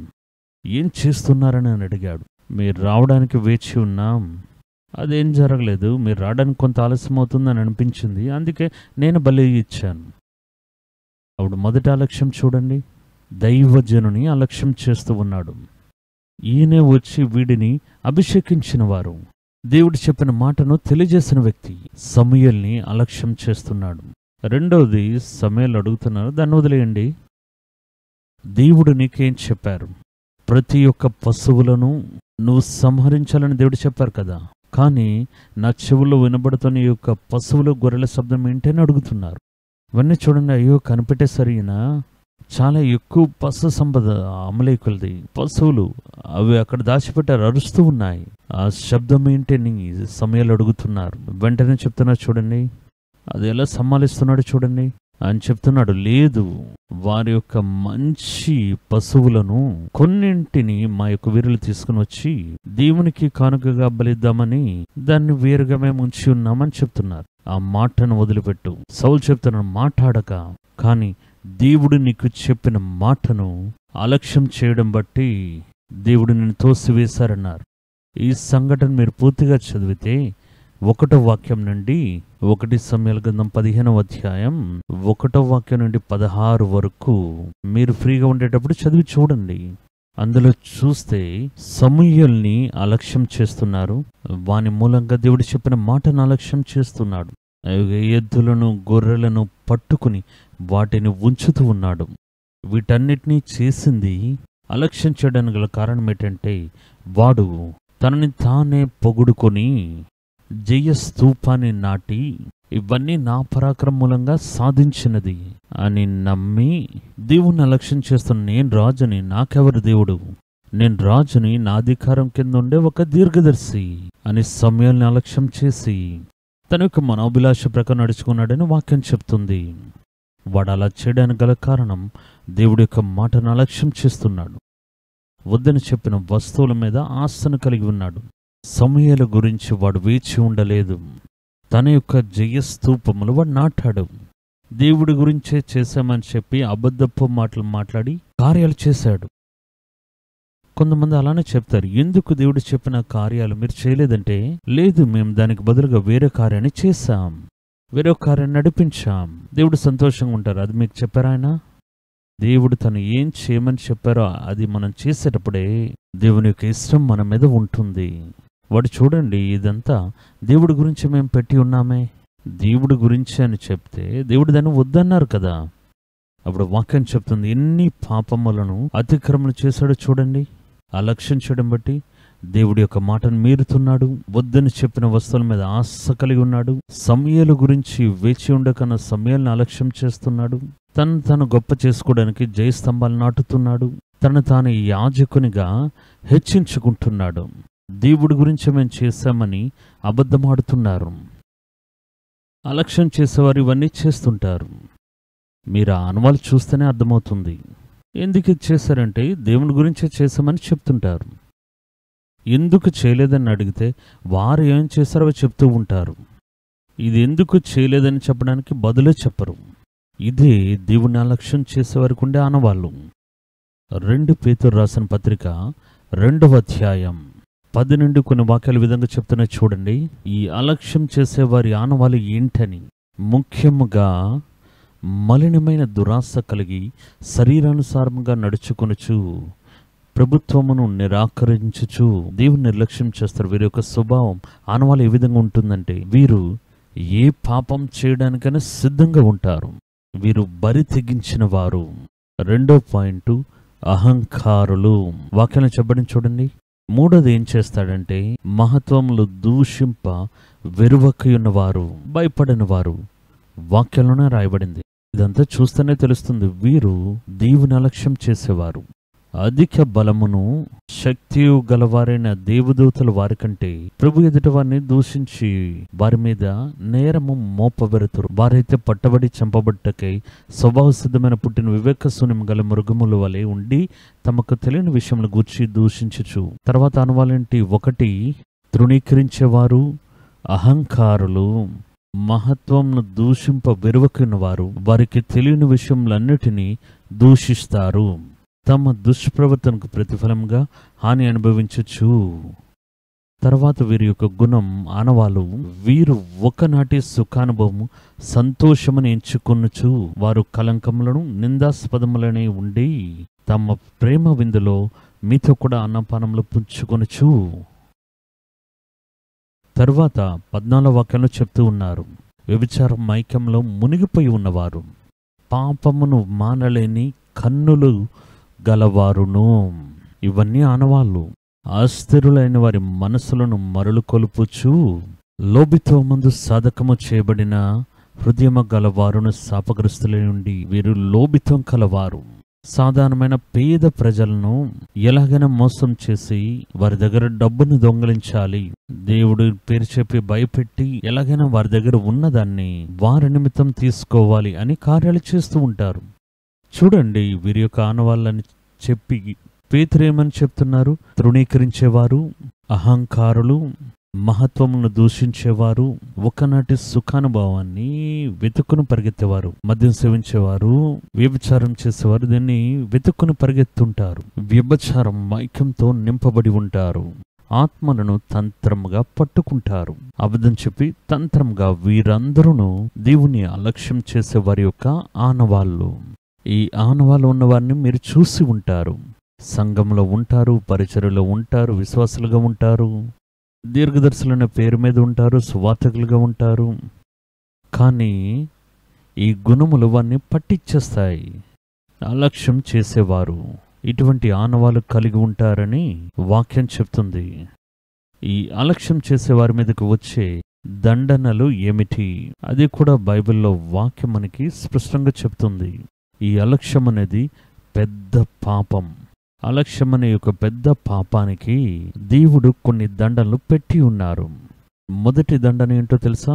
ద్వితీయోపదేశకాండం 15వ అధ్యాయం ఈ మాటలు ఈ విధంగా రాయబడి ఉన్నాయి. వారి యొక్క ప్రాణం నశించిపోతుంది. దేవుని దగ్గర నుండి, దేవుని యొక్క పిల్లల దగ్గర నుండి, దేవుడి యొక్క ప్రసన్నత నుండి, దేవుడి యొక్క మేలుల నుండి వారి హృదయం, వారి ప్రాణమును దేవుడు దూరం చేస్తారు. ద్వితీయోపదేశకాండం 15వ అధ్యాయంలో రాయబడింది. వాడు దేవుని యొక్క మాటను అలక్ష్యం చేసి ఆయన యొక్క ఆజ్ఞలను మీరినందున ఆ జీవం దూరపరచబడాలి, వాడి అక్రమం వాడి మీద ఉంటుందని చెప్పు అన్నారు. దేవుడు ఏ దండనిస్తున్నారో చూడండి. ఒకడు నా మాటను అలక్ష్యం చేసి నా ఆజ్ఞను మీరినట్లయితే వాడి జీవం దూరం చేయబడుతుంది. వాడి యొక్క అక్రమం, వాడి ఏ అక్రమం చేస్తున్నాడో ఆ అక్రమం వాడి తల మీదకే వస్తుంది. అంటే అర్థం ఏంటి? ఈ పాపం దేవుని వలన మన్నించబడదు. దేవుడు తీసివేయకుండానట్లు వాడే దానికి విలక్రయాన్ని చెల్లించాలి అని దేవుడు చెప్తున్నారు. రెండవ దండన గురించి దేవుడు చెప్తున్నారు చూడండి. దేవుడు తన యొక్క చేతుల్ని వారి మీద నుండి తీసివేస్తున్నారు. కొన్ని స్థలాల్లో చూస్తే తన యొక్క శత్రువుల్ని దేవుడు దండించడానికి తన యొక్క చేతులను వారి మీద ఉంచుతున్నారు. కానీ దేవుడి యొక్క బిడ్డల మీద దేవుడి యొక్క కరం అనేది ఎల్లప్పుడూ ఉంటుంది. ఒక తండ్రి తన యొక్క బిడ్డలను హత్తుకుని పట్టుకున్నట్టుగా, ఒక తల్లి తన యొక్క బిడ్డను హత్తుకుని పట్టుకున్నట్టుగా దేవుడి యొక్క కరం మన మీద నిలిచి ఉంటుంది. దేవుడి యొక్క కరం గురించి నేను ప్రత్యేకంగా ఒక సందేశాన్ని చెప్పి ఉన్నా. ఆ దేవుడి యొక్క కరం మన మీద ఉంటుంది. దేవుడి యొక్క కరం మన మీదకి దిగివచ్చేటప్పుడు ఎటువంటి మేలులు దొరుకుతాయి. దేవుడు ఏం చేస్తారంటే, ఈ విధంగా ఒకడు ఆయన మాటను అలక్ష్యం చేయగానే అప్పటి వరకు భుజం పట్టుకున్నారు కదా, చేతిని తీసివేస్తారు. దేవుడు తన యొక్క కరాన్ని తీసివేస్తే అంతే, మన జీవితంలో ఏదైనా జరగవచ్చు. ఆయన యొక్క ఆదరణ యొక్క కర్ర ముక్కలైపోతుంది. కీర్తనల గ్రంథం 106వ కీర్తన 24వ వాక్యం ఈ విధంగా చెప్తున్నారు. వారు ఆయన మాట నమ్మకపోయిరి, వారు రమ్యమైన దేశం నిరాకరించిరి. యెహోవా మాట ఆలకింపక వారు తమ గుడారంలో సనుగుకొనిరి. అప్పుడు అరణ్యములో వారిని కూలచేటుకును, అన్యజనుల్లో వారి సంతానమును కూల్చుటకును, దేశంలో వారిని చెదరగొట్టుటకును ఆయన వారి మీద చెయ్యి ఎత్తెను. చూసారా? దేవుడి యొక్క కరం మనకు వ్యతిరేకంగా వస్తే, దేవుడి యొక్క కరాన్ని తీసివేసి మనకు వ్యతిరేకంగా దాన్ని పెడితే మనం ఎక్కడికి వెళ్ళగలమో ఆలోచించి చూడండి. అలక్ష్యం చేసే వరకు ఆ విధంగానే జరుగుతుంది. పెద్ద పెద్ద సామ్రాజ్యాలే కూలిపోయాయి. గొప్ప గొప్ప జ్ఞానులే కూలిపోయారు. దేవుడి యొక్క కరం తీసివేయగానే మనం అనుకుంటున్నాం, వస్తువులు సంపాదించాం, ఆస్తులు సమకూర్చుకున్నాం, అంతస్తును చేర్చుకున్నాం, ఇక మీద ఎవరు కదిలించలేరు అని. దేవుడు చూడండి, అంత పెద్ద యెరూషలేము దేవాలయాన్ని కట్టి తన యొక్క గొప్పతనాన్ని నాటుకున్న సొలొమోన్ దేవుడి యొక్క ఆజ్ఞలను అతిక్రమించినప్పుడు దేవుడు వాడిని తోసివేస్తున్నారు. వాడి యొక్క హస్తనైపుణ్యమైన ఆ గొప్ప దేవాలయమును దేవుడు మట్టిపాలు చేస్తున్నారు. అంతఃపురాన్ని శిథిలం చేస్తున్నారు. ఆ మార్గంలో వెళ్ళేవారు వారు తలలు పైకెత్తి, ఇదేంటి పెద్ద కుప్పగా ఉందే. సొలొమోను అనే ఒక రాజు ఉండేవాడు. వాడు దేవుని నిమిత్తం వెలకట్టలేని గొప్ప దేవాలయాన్ని కట్టాడే. కానీ వాడు దేవుణ్ణి అలక్ష్యం చేసినప్పుడు దేవుడు వాడి యొక్క దేవాలయమును పడగొట్టి మట్టి మెడగా చేశారని ఒక సామెతగా మాట్లాడారు. దేవుడి యొక్క వాక్యం ఆ విధంగా చెప్తుంది. అప్పుడు చూడండి, దేవుడి యొక్క కరం మనకి వ్యతిరేకంగా వస్తే మనం సమకూర్చుకుంది మనల్ని తప్పించడానికి సరిపోయేదిగా ఉండదు అనే విషయం అర్థం చేసుకోవాలి. తర్వాత చూడండి, వారి యొక్క ప్రయాసం, ఎవరు దేవుణ్ణి వారు అలక్ష్యం చేస్తే దేవుడే వారిని అలక్ష్యం చేస్తారు. కాబట్టి ఏం జరుగుతుందంటే వారి యొక్క చేతి ప్రయాస వారికి ప్రతిఫలమును ఇవ్వదు. 1000 రూపాయలు సంపాదించి తీసుకుని వస్తారు, 10,000 రూపాయలు ఖర్చు పెడతారు. కన్నా ఉన్న సంచులు వేసినట్టు అంత పోతుంది. యేషయా దీర్ఘదర్శన గ్రంథం 17వ అధ్యాయం 10-11 ఏం చెప్పబడింది చూడండి. ఏలైనగా నీవు నీ రక్షణకర్తయగు దేవుని మరిచిపోతివి, నీ ఆశ్రయదుర్గమని శైలమును జ్ఞాపకము చేసుకొనలేదు. అందుచేత నీవు రమ్యమైన వనములను నాటుచూ వచ్చితివి. ఇదంతా ఫారెన్ నుండి కొనుక్కొని వచ్చామని చెప్పి బలమైన విత్తనములు నాటినను అన్య దేశముల యొక్క తీగలను పెట్టిన, చూసాను నేను చెప్పాను కదా, ఫారెన్ తీగలు అవేదో ఇప్పటివి కాదు, ఆ కాలంలోనే ఇవన్నీ ఉన్నాయి. అన్యమైన ద్రాక్ష వల్లులను విదేశాల్లో ఇవే విశేషమైన చెట్లను చెప్పి తీసుకుని వచ్చి వాటిని నాటినను. పగటి కాలమున నీ తీగలు ఎదగడము, రాత్రి కాలమున నీ యొక్క విత్తనములు మొలకెత్తేటట్టు చేసిన, అది ఫలములిచ్చే దినమున దుఃఖము మిక్కటమైన బాధయు నీకు కోతగా ఉంటుంది. నీ చేతి ప్రయాస ఏ ఒక్కటి కూడా నీకు ప్రతిఫలం ఇవ్వదు.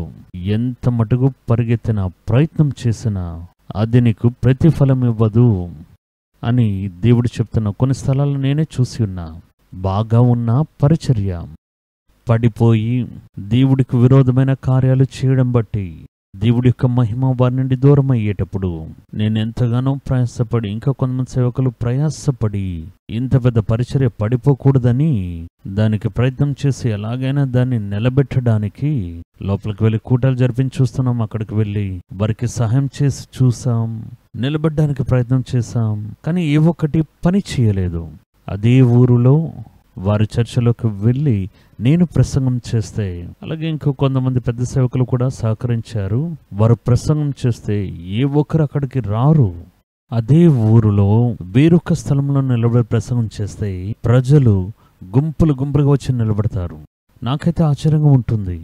ఇంత ప్రయాసపడి ఇంత పరిగెత్తి ఆ పరిచయను ఎలాగైనా నిలబెట్టాలి అని మనం అనుకున్నాం, కానీ అది ఏ విధంగా ఫలితములు ఇవ్వట్లేదే.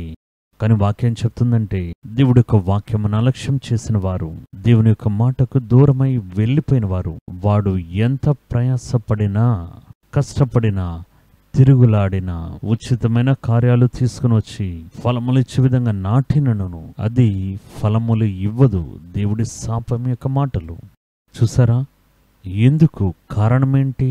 నీ ఆశ్రయదుర్గమైన నీ శాలమును జ్ఞాపకం చేసుకొనక నీ రక్షణకర్తయగు దేవుని మరిచిపోయావు, అలక్ష్యం చేస్తున్నా. కాబట్టి నీ చేతి ప్రయాస నీకు ప్రతిఫలం ఇవ్వట్లేదు. తర్వాత దండం గురించి ఒక చెప్తాను చూడండి.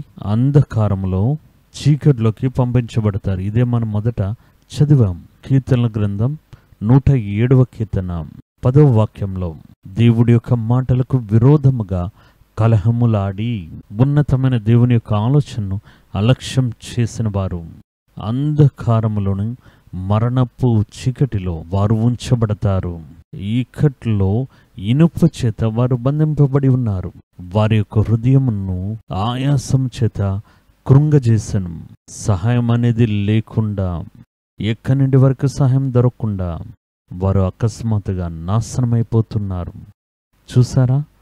దేవుని అలక్ష్యం చేయడం వల్ల, దేవుని అలక్ష్యం చేయడం వల్ల, దేవుడి యొక్క ఆజ్ఞలను మర్చిపోవడం వల్ల మనల్ని మనం నమ్ముకుని, మన యొక్క ఐశ్వర్యాన్ని నమ్ముకుని కార్యములు చేయడం బట్టి ఎటువంటి కార్యాలు మనం కోత కోయాల్సి వస్తుంది. తర్వాత ఒకే ఒక్క కార్యం చెప్పి నేను ముగిస్తాను. 4వదిగా చెప్పబడుతుంది, ఇటువంటి వారి మీద దేవుని యొక్క కోపాగ్ని దిగివస్తుంది. ఇది మాత్రమే కాదు, చాలా కోపములు దిగివస్తాయట. యెషయా 5వ అధ్యాయం 24వ వాక్యంలో చెప్పబడింది, దీని నిమిత్తం అగ్ని జ్వాల కొయ్యకాలను కాల్చివేయనట్లు, ఎండిన గడ్డి మంటలో భస్మమగునట్లు వారి వేళ్ళు. ఎండిన గడ్డి అంటే తెలుసా? చెట్టుపై నుండి ఎండిపోయి పడిపోయిన ఆకులు కొన్ని చెట్ల కింద పడి ఉంటాయి, దానికి పేరే ఎండిన గడ్డి అని పేరు. ఎండిన గడ్డి మంటల్లో భస్మమగినట్లు కాలిపోయినట్లుగా వారి యొక్క వేళ్ళు కుళ్ళిపోయి వారి యొక్క పువ్వు ధూళివలే పైకెగిరిపోవును. వారు సైన్యములకు అధిపతియగు యెహోవా యొక్క ధర్మశాస్త్రం నిర్లక్ష్య పెట్టి ఇశ్రాయేలు యొక్క పరిశుద్ధ దేవుని వాక్కును తృణీకరించారు కదా. అలా అలక్ష్యం చేస్తే ఏమవుతుందో చూడండి. వాడి యొక్క వేరు వాడిని నిలబెట్టించిన పోషిస్తున్న నిలబెట్టిన యొక్క వేరుంది కదా, అది కాలిపోతుందట. వారు అగ్నికి ఆహుతయ్యే, దేవుని యొక్క కోపమనే అగ్నికి ఆహుతయ్యే వారి వలె మార్చబడతారు అని దేవుని యొక్క వాక్యం చెప్తుంది. దేవుడి యొక్క వాక్యంలో హోషేయ గ్రంథంలో ఈ విధంగా చెప్తున్నారు. దేవుని యొక్క కోపం అనేది, నువ్వు దేవుడి యొక్క మాటను మరిస్తే దేవుడు నీ యొక్క బిడ్డలను మరిచిపోతారు అని వాక్యం చెప్తుంది. అప్పుడు దేవుని అలక్ష్యం చేయడం బట్టి మన యొక్క వేరు ఎండిపోతుంది. దేవుడి యొక్క కోపాగ్ని మన మీద దిగి వస్తుంది. మన యొక్క బిడ్డలను దేవుడు మరిచిపోతారు. కాబట్టి దేవుని యొక్క కార్యాలలో మీరు ఆరంభ కాలంలో ఏ విధంగా దేవునికి విధేయత చూపించి నడిచారో అదేవిధంగా దేవుడు మిమ్మల్ని హెచ్చించిన ఆ కాలంలో కూడా మీరు అలానే ఉండాలి. సొలొమోను దేవుడు నిలబెట్టి, సొలొమోను దేవుడు మహిమపరిచి, సొలొమోన్ని దేవుడు గొప్ప దేవాలయాన్ని కట్టడానికి వాడికి సహాయం చేసి వాడి తలను హెచ్చించారే. కానీ యెషూరను కొవ్వెక్కిపోయి కాలుతో తన్నట్టుగా వాడికి చాలా ఆస్తిపాస్తులు కలిగినప్పుడు వారి రక్షణ స్థలంను మర్చిపోయి ఏ చేతితో యెరూషలేముకు దేవాలయమును కట్టాడో, ఏ చేతితో దేవుణ్ణి ఆరాధన చేసే షెకెనా మహిమను దేవాలయములకు తీసుకుని వచ్చే విధంగా చేశాడో, వాడికి వసతి అవకాశాలు వచ్చేటప్పుడు అదే సొలొమోన్ అన్య దేవతల్ని ఆరాధన చేయడం, అన్య దేవుళ్ళైన అన్యుల యొక్క దేవుళ్లకు దేవతలకు ఆలయములు కట్టి గుళ్ళు కట్టి అందులోకి వెళ్ళి పూజా పునస్కారాలు చేయడం, అది చూడడానికి భయంకరంగా ఉంది. దేవుడికి కోపాగ్ని అకస్మాత్తుగా వారి మీద దిగి వచ్చింది. కాబట్టి మీరు ఏ పరిస్థితుల్లోనైనా లోకంలో హెచ్చించబడినా తగ్గించబడినా, యోబు చెప్పారు కదా, నన్ను చంపివేసిన దేవుడి మీద నేను నమ్మికగా ఉంటాను, దేవుని అలక్ష్యం చేయను, నాకు కలిగినదంతా తీసివేసిన నేను నోరు తెరిచి దేవుని దూషించను. దేవుని దగ్గర మేలు పొందుకున్న మనము వారి చేతుల్లో నుండి కీడును పొందుకోకూడదా అని చెప్పారు. ఇది ఏ పరిస్థితుల్లోనైనా దేవుడితో పాటు ఉండి దేవుణ్ణి గణపరిచే దేవుని యొక్క సంతతి. అలక్ష్యం అనేది పెద్ద పాపం.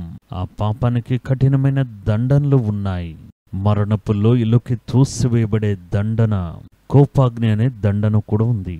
కాబట్టి మీరు ఏ పరిస్థితుల్లోనూ సరే దేవుని మాత్రం అలక్ష్యం చేయకండి. ప్రభువు దేవుడు, ఆయన ఘనత కలిగిన దేవుడు, మహిమను ఆయనకు చెల్లించండి. ఎల్లప్పటికీ దేవుడే మీకు ఆదరణగా ఉండి మిమ్మల్ని కంటి కనిపోవాలి కాచి కాపాడి హెచ్చిస్తారు. ఆమేన్. చిన్న ప్రార్థన చేసి ఈ కార్యక్రమాన్ని ముగిద్దాం. మనం ప్రేమ కనికరం గల మా ప్రియ పరలోకపు తండ్రి, ఈ మాటలు వింటున్న ఒక్కొక్కరితో మీరు మాట్లాడండి. తృణీకరించబడ్డమనే పెద్ద పాప నుండి వీరు వేరు చేసి మీ పిల్లలను మీరు కాపాడండి. దేవుడి యొక్క వాక్యాన్ని చదవడంలోనూ, దేవుని యొక్క నామాన్ని మేము స్తుతించడంలోనూ, దేవుని యొక్క సంఘం కూడుకొనుటలో, దేవునికి పరిచర్య చేయడంలో, దేవుడి యొక్క మాటలకి మేము ముఖ్యత్వాన్నిచ్చి ఏ విధముగా మేము అలక్ష్యం చేయకుండానట్లు మా కాలను మీరు కాపాడండి. అలక్ష్యం వల్ల వచ్చే భయంకరములు, తృణీకరించడం వల్ల వచ్చే దండనలు ఏ ఒక్క దాంట్లో నా యొక్క కుటుంబం, నేను, మాతో ఉన్నవారు ఎవరు చిక్కుకొనకున్నట్లు వారిని కంటికి కనిపోవాలి కాచి కాపాడండి. దేవుడి యొక్క కరంలో వారిని సమర్పిస్తున్నాం. యేసు నామమున మా ప్రార్థన అంగీకరించండి మా తండ్రి. Amen, amen. దేవుడు ఈరోజు మీతో మాట్లాడి ఉన్నారు. దేవుడి యొక్క కార్యమును ఏ పరిస్థితుల్లోనూ సరే అలక్ష్యం చేయకండి. దేవుణ్ణి మీరు గణపరిస్తే దేవుడు మిమ్మల్ని గణపరుస్తారు. దేవుణ్ణి మీరు అలక్ష్యం చేస్తే భూమిలో సకల జాతుల మీద మిమ్మల్ని దేవుడు అలక్ష్యం చేస్తారు. ఆ దేవుడు ఎల్లప్పటికీ మీ హృదయంలో, కుటుంబంలో, ఇంటిలో ఉన్నత స్థితిలో ఉండనుగాక. ఆమేన్.